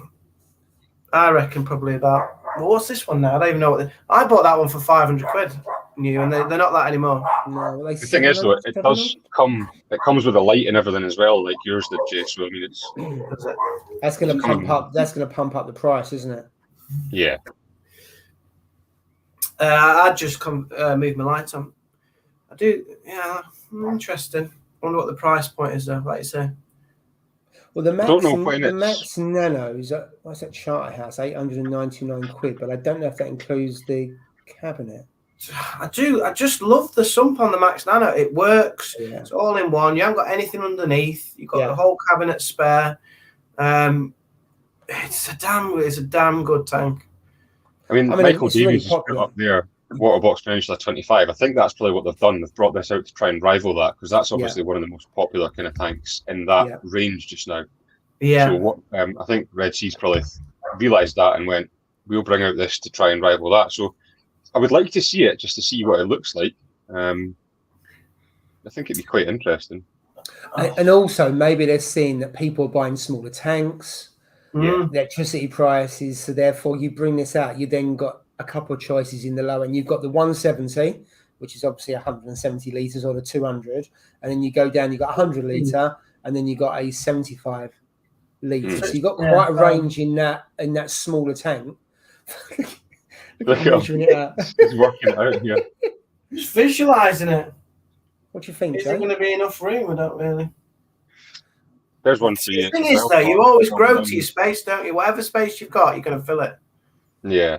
While we're on the topic of the smaller tanks, I know myself and Paul seen this when we were down at TMC, but the little Wave 60 was a really nice little tank, wasn't it? Absolutely. It was all in one, and it comes with the lights and a lot of the kit. So you haven't got much else to add other than the heater, and it comes with a skimmer, but you need to have an air pump for the skimmer. But I'm not too sure you need a skimmer in a 60-litre tank. Not convinced. I don't think I need a power head as well, of course, but the return pump, it looks really tidy. And I've seen the videos from on that one, so it looks good. So there's a comment here from Rich Matty. Now, I've only ever done, so this is obviously the first tank I've had with a sump, which is my new one. And I've only done one water change on that so far. And he said, you have to adjust the water level of the sump after water change. Now, what I've done is I've put 2 little stickers on it where the normal water level is, and then when I switch the pumps off, where the water level goes to. So all I do is when I take water out, I make sure I put it back up to that exact line again, so that when I switch everything back on, it goes to the same level. So I haven't really noticed that as being an issue with having to adjust water level after the change, but I don't know if other people have or not. No, I just got a bucket. When I do a water change, I mark that I'm taking 20 litres out, and then I put 20 litres in. I always have a bit spare just in case I've done it wrong. And you start getting bubbles, and I just put a bit more water in. But just having a bucket or something where you can actually see what you're taking out, I find is helpful enough. Yeah, I try and do that as well, to be honest with you. I've got 2 buckets, so I use 2 buckets, and they've both got little marks on them exactly the same level. Yeah. So, the water I take out, I mix up the new water to be the same level as well. So you're there or thereabouts. But I do have 2 little stickers on my sump that mark the normal level and the level with the pumps off. So yeah, it just depends really what way you do it, I suppose. Are you enjoying having your sump, Ross, underneath? Are you enjoying that? I know a lot of people. Yeah, I mean, I'm not really using it just now because it's obviously the tank's just new and it's cycling. I don't have the skimmer running. There's nothing in the sump that I'm using as such. But I mean, yeah, it's handy having everything there. I mean, you're doing the water changes from the sump. Well, that's what I've done anyway. And everything's, you're never actually going near the display tank at all as such. Everything's done in the sump. So it's a lot. It seems a lot easier, but it's my first sump tank, so yeah. I just find you got more flexibility in different ways of running the tank. Yeah. So if you want to go refugium or skimmer or biopellets, reactors, all that kind of stuff, you can put more in. The issue is then you can overcook it because you end up putting more in, and you put too much kit in. So that's the downside. But I found it a lot easier than an all-in-one to manage and just to use. Can we see it, Ross? Can we see the fish? You like teasing us with the glass? Yes. There you go. Oh, very nice. It does look nice. I don't know if you see them out. Colours look nice. Is that the damsel there? I can see. Yeah, that's one of the damsels there, mate. Yeah, dotting about. But yeah, it's doing okay, to be honest with you, mate. It's getting there. I just need to leave it to try and run now. But yeah, it's nice and blue. Are you running carbon in it? I have got some carbon in it, mate. Yeah. Yeah, let's really clear that water. Yeah, I've got some carbon in it and the filter floss, and that's literally it. So, yeah, well, nice. Nothing exciting, to be honest with you, mate. I have got some little little bits of GSP and so on, and just to try and get a little bit of colour in there and a bit of coral in. But yeah, nothing drastic. I don't want to rush it, to be honest with you. So yeah, that's it. And if you already got another tank, so I find when if I've got a tank running, I can take the time more on the other one. It's not as if I need coral, because you just look at the other tank on the other side of the room and you get that's your fix. Yeah. So yeah, it seems to be doing okay. Nice, anyway. thank you. I do like just seeing the fish and seeing what they're up to. You were copying Rich Matty there and wanted a bit side boob, didn't you? That's what it was. Oh, forgot my audience then. Yeah, I like side tank. Comment here that might be controversial from Neil Smith, saying it takes a year to cycle a tank. Wow. So I don't know if I fully agree with it takes a year to cycle a tank. I mean, the definition of cycle is once your cycle's done and you're not getting any more ammonia and nitrite. But yeah, the tank's not mature then. I'd agree the tank wouldn't be mature. But I don't know if it takes a year to cycle. Depends on the definition of cycle, doesn't it? Yeah. I would say things got a lot easier for me after like 14 months. Yeah. Now I feel quite comfortable with it. Like well, my tank is now, well, it's just passed actually. It's 18-month mark, so it's doing pretty well now, to be honest with you. And it literally just plods away itself. There really is. I mean, everything's massive now. All the corals are growing really big. The torches are huge. Zoas are growing like mad. Yeah, it's doing pretty well now, to be honest with you. And that's 18 months, so I can't complain. I did get some food. It was actually from Coral Reef Queen. She sent it to me, and it was the Coral Essentials. I can't remember the name of it now. It's like is it Coral Grow or something they call it? And you just put a drop of that in, and that seems to, whether it's coincidental or not, I don't know. I think it's Coral Essentials, basically their kind of method of the aminos and so on. But yeah, that seems to have really brought the tank on. It could be coincidental that since I started using that, everything's bloomed. I don't know. But it does seem to be very, very good. So I'll keep an eye on that after a while and see what it's doing as well. I did also pick up some new fish food when I was at Nessie's Lair, which I haven't tried, to be honest with you, but I want to see your guys' opinion and see if anyone's ever used it. I hope you're not trying it, to be fair. This stuff here called Fang. I don't know if anybody's ever used that or not. Never heard of it. But it's like a gel food. So you make it up and it goes in like a gel and you put it in, you can put it in whatever you want. They say you could put it in like an ice cube tray, or you could do it in a little tub and break it up. But it gets quite a good write-up from what I've read. And it's got really good stuff in it. But again, I haven't tried it yet. So that's one that I'm going to be trying soon, but not tried it yet. But actually, Freefer said he tried it and fish didn't touch it. So yeah, might not work. But I got it anyway to try out. I mean, I think the game changer for me was that Daphnia. I think that's really kicked my tank into gear. And the fish have swept them up because I've never seen them before. So I know we kind of skipped past the whole what's been happening this week. 2 seconds. What's UK Reaper said? Used it before, Ross. You have to get the mixtures right to set properly, but the fish seem to like it. So yeah, I'll play about with it and try it. But anyway, Jay, I know we've skipped past what's been happening this week, but is there any sign of your pinky balls yet? No, I haven't collected the coral yet. So I was supposed to go on Thursday, and then it was my mistake. I got the dates mixed up, so I need to go. Basically, I haven't been to get it. Yeah, I'm going. I'm going as soon as I can now. I believe you. Yeah, I got my dates mixed up, and because it's appointment only, so it's my fault. I need to go and collect it because it was like 4 weeks now, 5 weeks. It's probably longer than that. Yeah, possibly. Yeah, possibly. I've had my Pico sitting there empty less time. I know. Yeah, that's true. That is true. No, I need to get it. Because I want it now. I actually do want it. I found out where I'm going to place it. I haven't got much coral space now at the moment, so it takes me a few weeks to decide where to put them now. That's the issue that I've got this week. Or this kind of last 2 weeks, the latest chapter in my tank is I've got coral warfare going on, which is a nice problem because it means that all your corals are growing, but now they're growing into each other, which is, the issue. So that SPS at the top there, that Anacropora, that seems to now be growing, is now getting stung by my torches. So it's like, there's only going to be one winner on that, and it's not SPS. It's whiting out of the tips. It's already whiting out of the tips of it. Time to move things, Jake. I know, but that's the problem now, isn't it? I haven't got a great deal of room. Well, I know what you could do. There's a new tank out. It's called the Red Sea Max Peninsula. That might give you a little bit more room.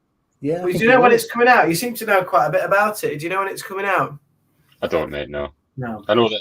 I think from what I said, read in the article that had been released to UK distributors, catalogs, or something like that. So it must be coming soon, I would imagine.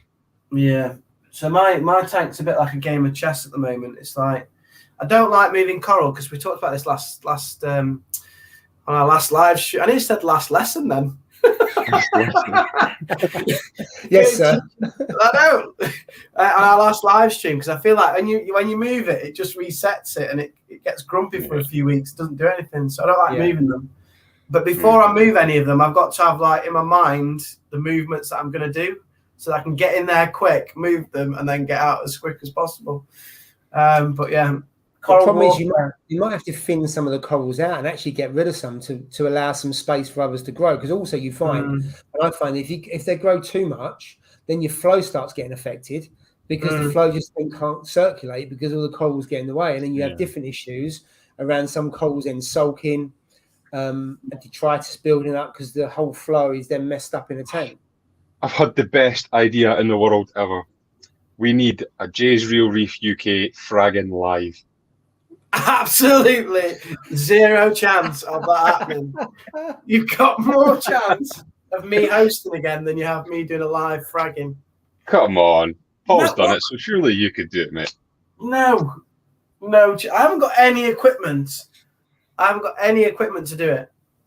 Well, there you go. Get yourself online and get some. No, I'm really not confident with that, Ross, to be fair. That was quite a serious answer. I can't do that, Ross. I just can't do that. I don't think that's in my skill set at the moment. So I'll move on from that one then, because Brian Smith said, question for you. Took my advice when using a filter cup rather than a sock, but when made the change, the skimmer went nuts and overflowed the skimmer cup. Anyone experienced this? So I don't run a skimmer on that little tank, but what I have heard lots of people saying is that if you don't rinse the filter floss first in RO water, or tank water, whatever, but you obviously don't rinse it in the tank, then it can cause the skimmer to go crazy when you replace it. Oh, really? So I think when I looked down the comments, there is some other people said the same thing. That basically, Neil said there, if you rinse the floss with your RO, you won't get the skimmer going nuts. Brian has said here that half the cup out with floss and rinsed it with RO, so it wasn't going in dry. Now, everything I've read said that if you rinse it with RO, the skimmer doesn't go crazy, but I haven't tried that because I don't run a skimmer on that tank. My skimmer isn't running in the new tank yet, so I don't know is the honest answer, but I was told rinse it with RO water before you put it in and that won't happen. How long has that been a rule? I've never heard that. I don't know if it's a rule, mate, but I think it's just something that people have kind of said. Sounds like a good tip, that does. I might steal that as tip of the day. No, so that's not a tip of the day, mate. I've never once rinsed my filter floss. Oh. So and does your skimmer go crazy? No, but I'll start doing it just because everybody else does it. Well, that's how I work. Yeah, but that's why you need a turkey baster, Paul. Because everyone else has got one. That's how it works. Must be good if everyone's doing it. I'll have a bit of FOMO. Yeah, FOMO. Question for you: what filter floss does everybody use? I don't. Simtech. Is it Simtech? Here's my tip of the week. Oh, here we go. Are you ready for this? This is from Home Bargains or something. Amazon. Aldi. Jesus! That's bigger than the tank. That right there. It's only got like a 30 litre. It's 2 kilograms of filter floss for £12.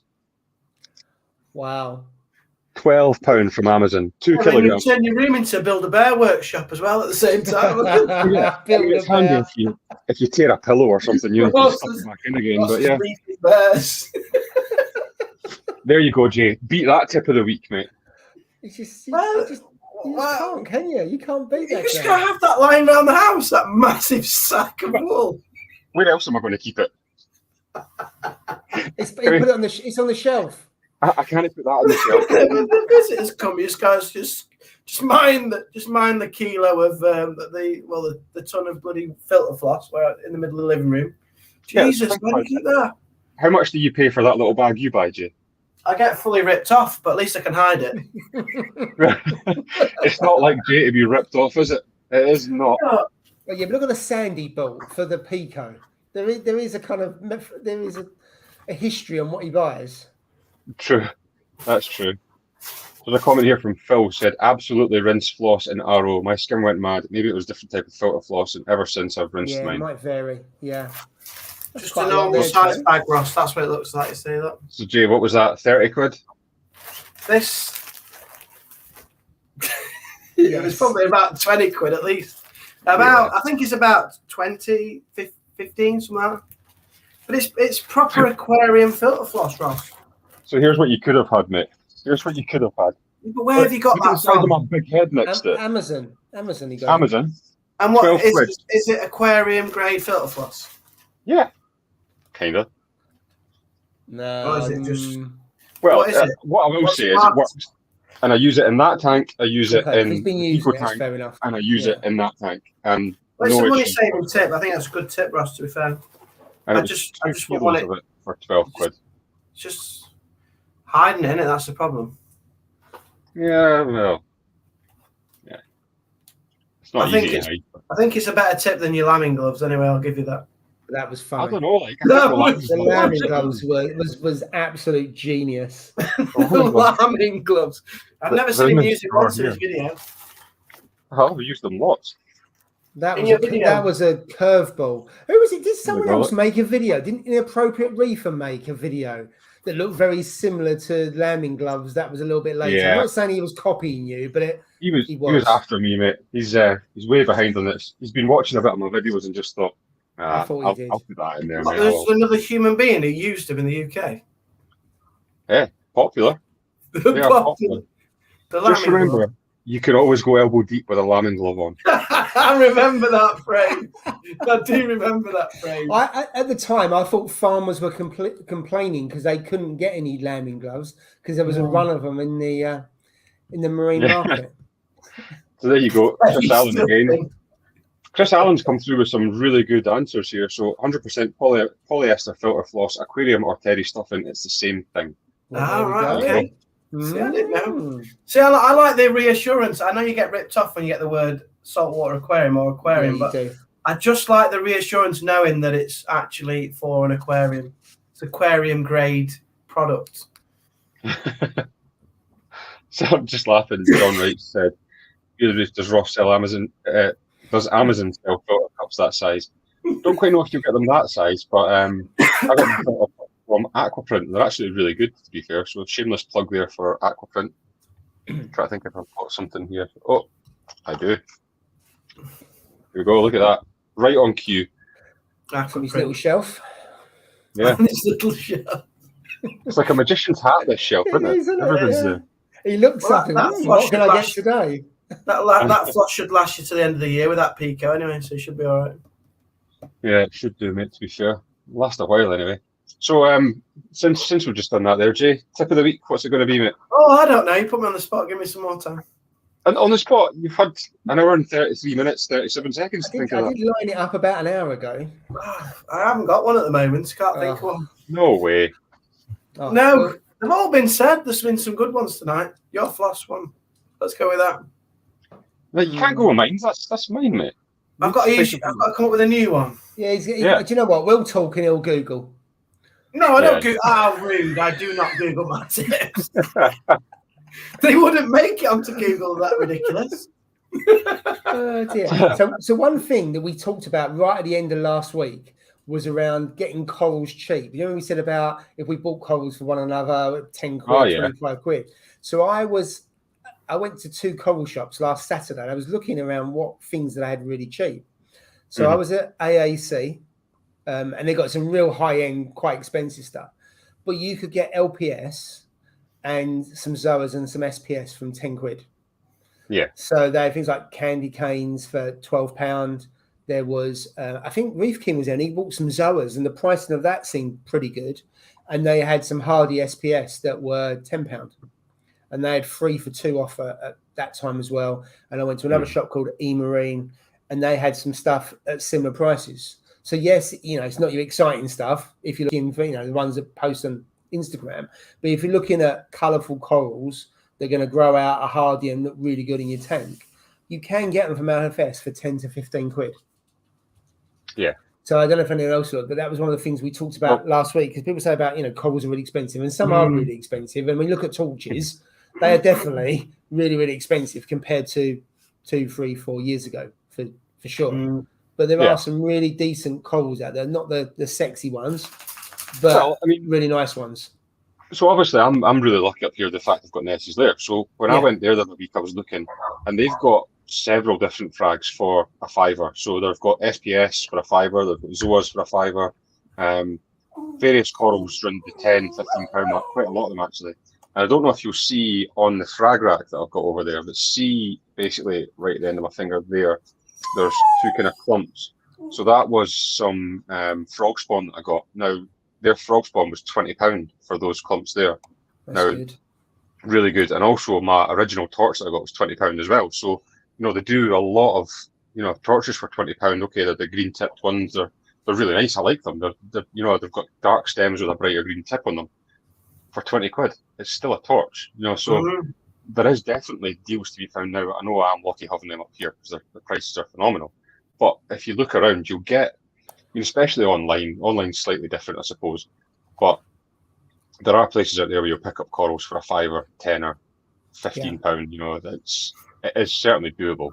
I know a lot of people last week were saying that you couldn't get anything round about there for that, but absolutely. So here we are in kind of down south where it's supposed to be more expensive, and they were really reasonable, and that was from 2 LFS, and that wasn't from any sheds or fellow reefers. So there's UK Reef Pro said £10 treat my LFSs, all sorts, Acros, Millie Montes, all different things. AB Reef has said got a chunk of Zoa on a bit of rock from Nessie's, £10 with 10 plus polyps. So there you go, £1 a polyp. It's there's loads of deals out there to be had at different shops if you look about.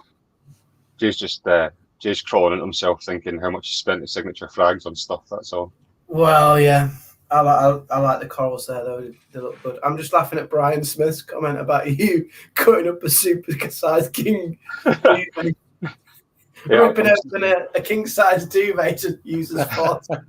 I'm just sleeping under a sheet tonight because it's all in that bag here, but yeah. That's it. You're sharing a single quilt now. It does look like that, doesn't it? It does look like that. So, Ian's got quite a good comment here. Local LFS corals are very expensive, so looking to buying a torch online. Price was fine, but the batteries were really expensive. Very good. Knocking out of the park with a dad joke at this time of night. Yeah. Now, what I would say about torches, now, if you remember, I think it's about 3 months ago, I lost 3 torches. So I had 5 in my tank and I lost 3 of them. And I wasn't too sure why. The other 2, touch would have been fine and growing. And I've been doing some research. I thought, was it because I bought from an importer who then chopped them up and had they settled? And certainly there seems to be a lot of commentary online about torches being chopped up, not letting settle, and then they don't last the test of time. And I still don't know why they died. It could have been totally down to me. But the 2 that survived, one I'd had for 7 years, and the other one had been in someone else's tank for a long, long time and been well established. And I'm seeing there was a few threads on Ultimate Reef and elsewhere about chop shops. And I'm not saying that place was a chop shop, but I didn't think he had the guy imported them, chopped them up, not let them settle. Then it's gone into my tank, different conditions and over time. And they didn't die straight away, to be fair. But it's weird. These 3 torches all came from the same place, whereas the other 2 are different. And maybe I'm just looking for excuses because it was my poor husbandry that killed them. But just looking at that about, buying torches online and stuff like that. And I must admit, I wouldn't buy a torch from anywhere I didn't really know the source and it wasn't well established. Because especially how expensive. I must have lost about, 250 quid's worth of torches in those 3, which is not end of the world, but still money I would rather not lose. Yeah, that's true. Mm-hmm. So I just had a look there, and the poll for the open mic night, so there's 52 votes, and 90% of them were yes, 9% were no. So I don't know where the other 1% went, but we've got 90% against 9. So looks like people want another open mic night, so we'll discuss that and see if we can get that. We'll get that sorted out. I do like an open mic. It's good, isn't it? You just get to nose at other people's tanks, don't you? Like, just to see what they're doing and see what's going on. We've had some good ones. We have. We did, yeah. There's definitely been some good ones. I quite like the way as well. If we do it, the same way as before. I don't know what you guys think, but do it and try and have it. You get a time slot and then we move on to the next person, so we don't drag on all night. I think it works quite well. So we can look at like 3 tanks in one night. It's amazing. Yeah, definitely. That'd be good. That'd be really good. I do like an open mic night. So we'll look at doing another one of them. Neil Smith asked if anyone's used a Reef Delete. Great bit of kit. I haven't used one at all. I don't actually know anyone that has. I know there was a big hype about them when they came out, but then I think it was kind of just died a death when people have seen how expensive they were and the fact you have to use them so many times. And is this the one that kills Aptasia? Yeah, where they have to hold the button down. Apparently, hurts your thumb. Yeah, so there was a bit of a mad rush, wasn't there? In terms, I think some people got given them, done reviews them and showed them on Instagram and other places, but I haven't seen many recently of people that use them for a sustained period of time to say, well, I've used it 3-6 months later, blah blah blah, and they're really good. I'm assuming Neil's got it. He says great bit of kit. So I'm assuming you've been using it, Neil, and it's worked for you. Has he bought it outright then? Has he bought it for himself or has he hired it? Because they're quite expensive, aren't they? Just you only use it. 200? Is it 200 quid? Yeah, it's expensive bit of kit, isn't it? So there's a comment here from Jackie said that Bursco Aquatics are hiring the Reef Deletes out, so you can hire them. Yeah. I know that Dominic Kraken had spoke about doing it, but I don't know whether he is or not. I'm not really sure. So much floss I've stuck up my face and coloured it black. I like that one. It does look quite similar. So, Jay, what's been happening with the Pico, mate? How's it going? The Pico, it's full of copepods. They're absolutely flat. There's loads of copepods in there. I put some in. When was it? Last week we were on. Just before last week, I put some in.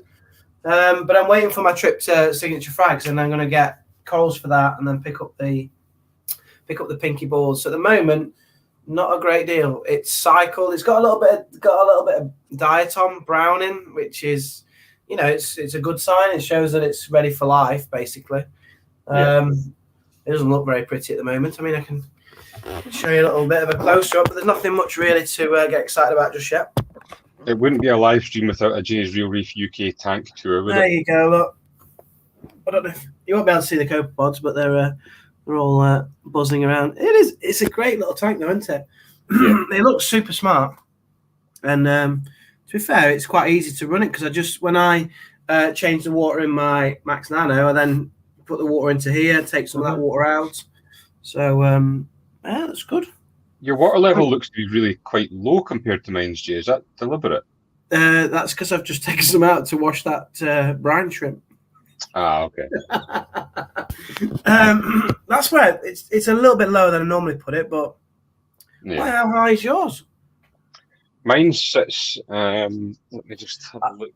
Basically, I like the nozzle. See the nozzle there? I like it splashing because I like the aeration of the water. Yeah. So mine's my water level basically is just above the actual nut on the nozzle.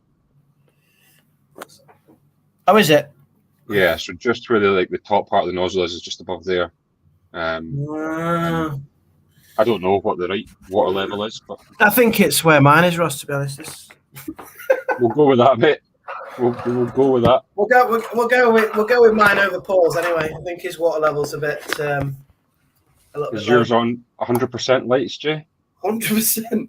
You can't adjust it, can you? Of course you can. Oh yeah, you can. It's a bit. Oh yeah. Oh, that's the colour. Oh. To be honest, I only put the lights on for the live stream. The rest of the time, it's just in the dark. Oh yeah. Yes, it's on 100% lights. Yeah. Okay, so I take back what I said earlier. Jay's the other person I now know that runs the lights on 100%. Yeah. Oh yeah. All right. Okay. Yeah. Is that where you're going with it? Yeah. They're only on at the moment whilst I'm on the live stream. The rest of the time they're off because I've got no coral in there. There's no need to have the lights on. Yeah. And it's keeps the green down, to be honest, at the start. I'm looking So are forward you, to seeing are you ghost feeding it at all, or just using the water from the other tank to keep the bacteria going? Yeah, I use the water from the other tank. I put a little bit of fighter in there every now and again. To be fair, it looks. I really like it. I can't wait to get some coral in it because I think the coral do quite well, and I like having it. I like having it to the collection. It's a good tank. I'm losing my voice here. Must be laughing too much. What's in the cup? Is it tea, or have you got something else in there, Jay? It's tea, Yorkshire tea. Yeah. Not much left though. Not much left. I've got to see me through for the next 15 minutes. Must be stone cold though, mustn't it? Yeah, you get used to drinking cold tea. Oh.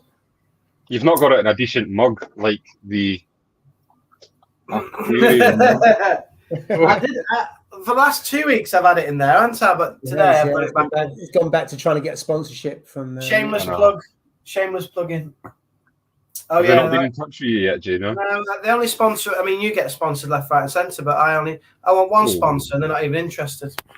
No, you do, and rightfully so, Ross. Rightfully so. Well earned. Well, the mug says sponsored by everyone.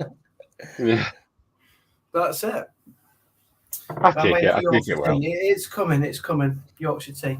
I'll tell you what does turn your tank like tea. If you don't rinse your rower floss, there's the tip. Rinse your rower floss, otherwise it looks like the inside of a tea bag in your tank. That's the tip for this week. That's a very disappointing tip. It's a link. It's got a link to tea. We're just talking about tea. I hate to defend Jay, but I have seen posts in the past on Facebook when people have said, look at the state of my tank and it's gone really murky. Yeah, it does. Because they haven't rinsed the rower floss and the tank's gone like gravy. And it does look like you get the kind of effect of like tea in a bag, obviously. Yeah. That rough brown edge, you get that all over. You do. So rinse your rower floss. So here's a very good question that I think could I'll save you here, Jay, and we'll move on from that terrible tip that you've just tried to give us there. We'll move on. I thought it was quite a good one, to be fair. It's not on a par with your usual tips, to be fair. Your tips are normally quite good, but that one tips. All right. I like your honesty. I can't think of another one tonight though. My brain's gone dead. Well, you better get thinking for this one, because what is your favourite YouTube sites? So John said he watches Jake at Reef Builders, Devon at Reef Dudes, and Mark at Saltwater Aquarium. None of these two. Not including any of us, mate. Not including any of us. That's it. So I'm going to say that my favourite one at the moment, and you guys know this as well, but it's probably not one that the guys in the chat will know, and it's a guy called Fish Locker. So he does a lot. It's more fishing related, but he does a lot of diving and foraging around rock pools and stuff like that, and it's all based down at the Cornwall area. And some of the stuff that you see in his videos are really, really cool. I mean, he goes down and sees all the different snake locking enemies, and he'll grab crabs from there and so on. And it's actually just a really interesting channel to watch. So if you look for Fish Locker, that's the one that I've been watching quite a lot recently. And his last video, I mean, I didn't realise how many wrasse there are in the seas around the UK. So, and then it was the other day they had an octopus. It was an octopus, wasn't it? Yeah. And that was brilliant. And then, as you say, all the anemones that are around. And I just didn't realise how many soft corals and other range of corals there are. And when he dived, he went snorkeling, didn't he, the other day? The water for UK, I wouldn't say it was crystal clear like you get in kind of Oz and places like that, but it was really, really clear. And the sand bed and everything else, it was a brilliant watch. So it was really unusual to, I suppose, see corals and other fish and that in the UK. And some of the fish are quite colourful. So it wasn't what I would expect off of a coast of England. I've got to say, so there's that one. The snake locking enemies, I think they look absolutely, they're like torches basically, aren't they? They just look so cool. And I mean, I did look into what would be involved in keeping one, and I think it'd be very difficult. You would need a tank with just snake locking enemies in them, and it needs to be a chiller to keep it cold and so on. So I think it'd be very difficult to do, but if you could do that, it would be phenomenal, because I think it was one of his videos where he was doing the rock pooling, I think, and he took a UV light out and was shining it in the rock pools at night time, and see when the UV light hit those snake locking enemies, the colours on it was unbelievable. And I just thought, straight away, I thought, imagine one of our reef lights over that would look so good. Yeah. And also those starfish and all kind of things that you see elsewhere around the world, we've got on our doorstep. I know. So yeah, that's my one. Fish locker. What about you guys? Probably my favourite is probably Tidal Gardens.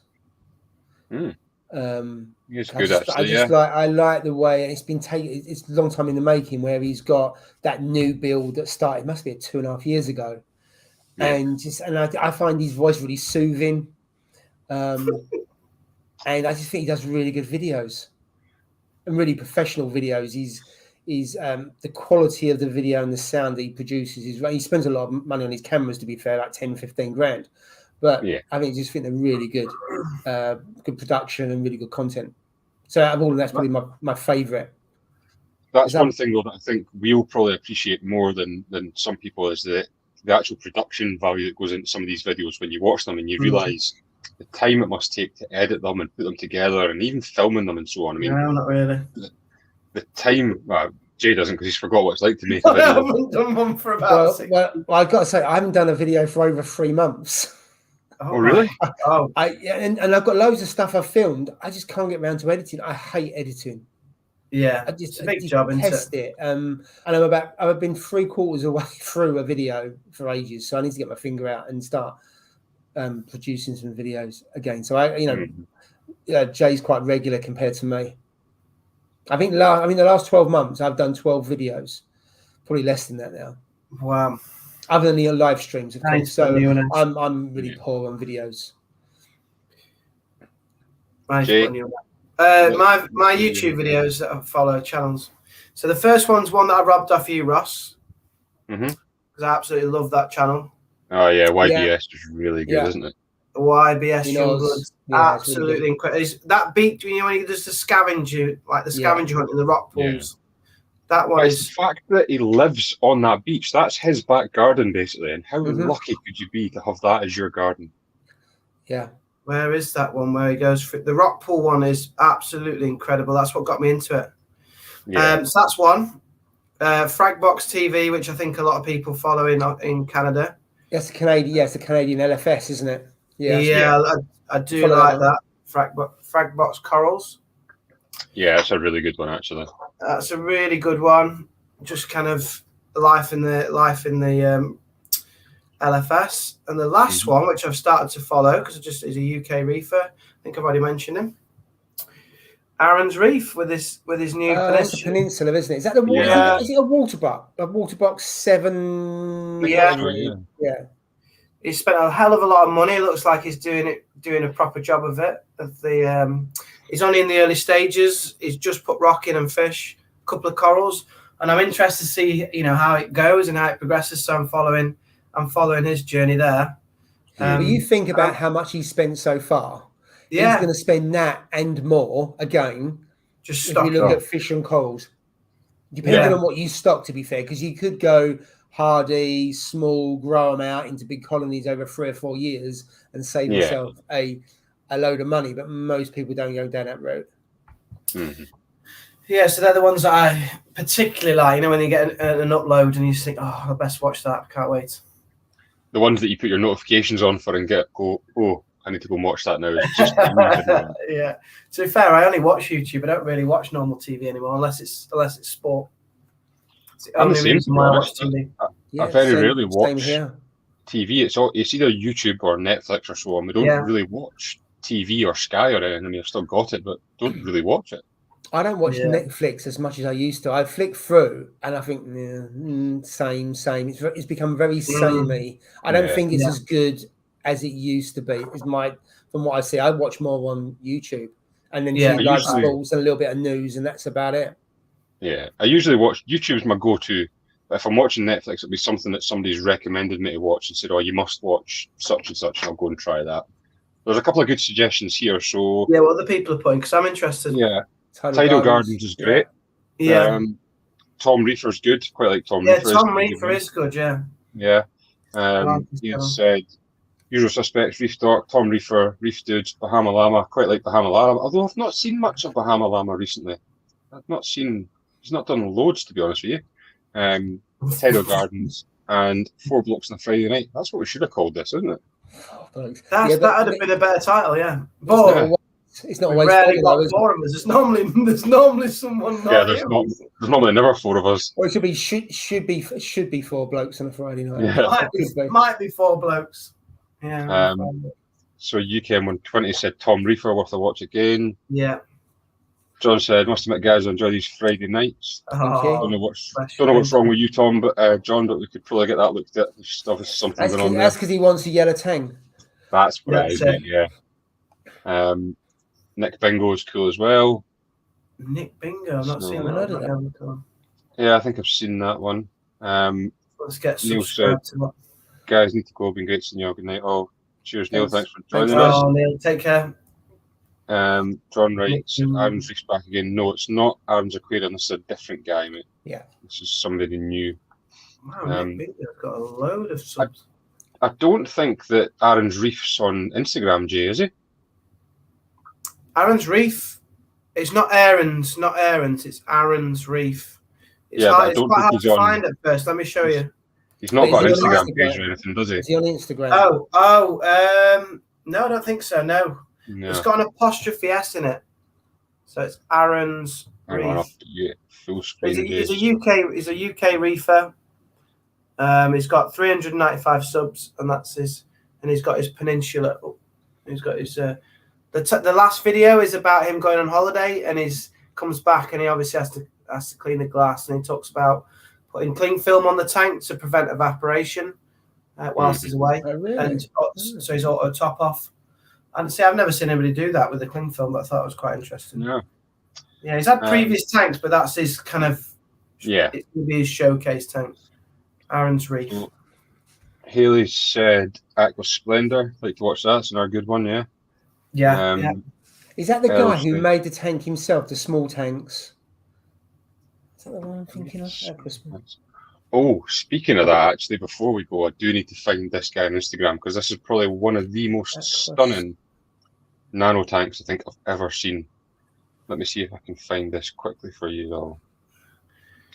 So go and look up a page on Instagram called Nano Rocks, NANOROX1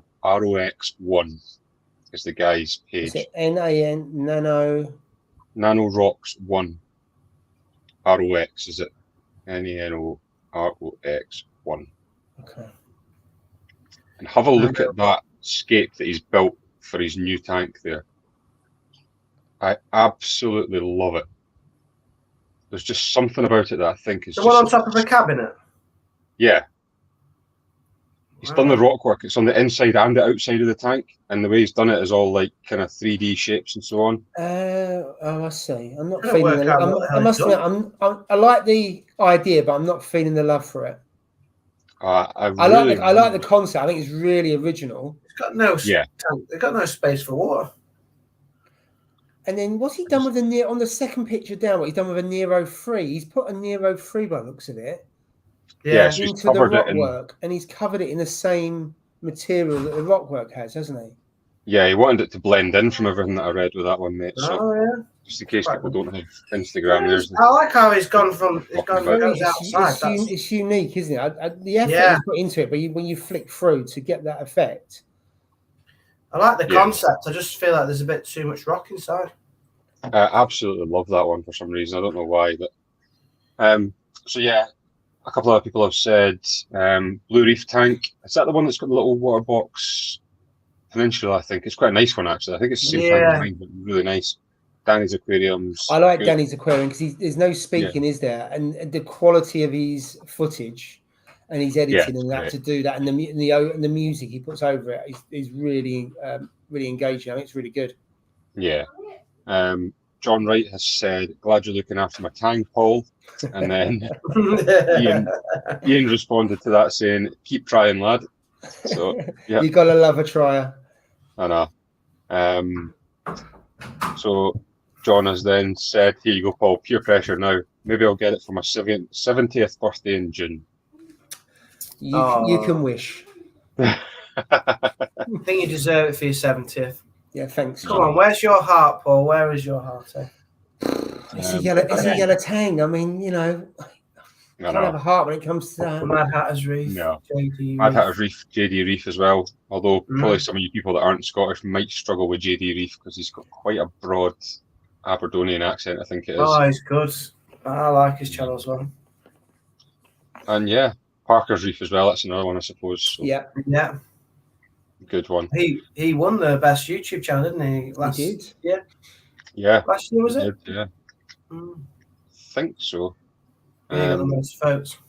I don't know. We've got a couple of timekeepers tonight. 1 minute left, lads. No pressure. In fact, mine's just showing up that that's us out of time now. I think Adam said that as well. That's time, guys. So Yeah, because there's a lag, isn't there? yeah, there is a lag between us and them. So yeah, I don't know how the time flies in so fast. With these, so quick, hasn't it? And where was Julie last time? I know. I've messaged Julie. Julie to make sure she's all right. Yeah. Yeah, I spoke to Julie yesterday, and Okay. she's feeling under the weather. I think she's got COVID just now, so hopefully Julie's feeling better soon. But yeah, it's not the same without Julie here. So no, get well soon.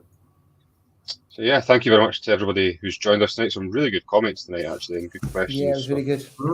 That's what actually drives it, I think, a lot better and makes it fly in so quick, because we end up going through the comments and going, wow, that's 2 hours gone already.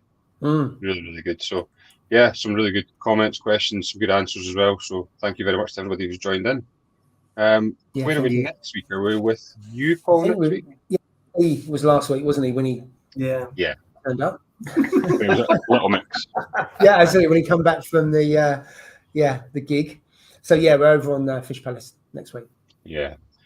So Jackie said Julie's not well with COVID, so hopefully Julie's doing a bit better soon. Thinking of you, Julie. So hopefully get well soon. Yeah, get well soon. Yeah. So yeah, next week we're on Paul's channel, so go and check that out. And yeah, we'll see you all then. So thank you very much for joining us tonight. Hope you all have a great weekend, and we'll see you next week. Thank you. Thanks for watching. Take care, folks.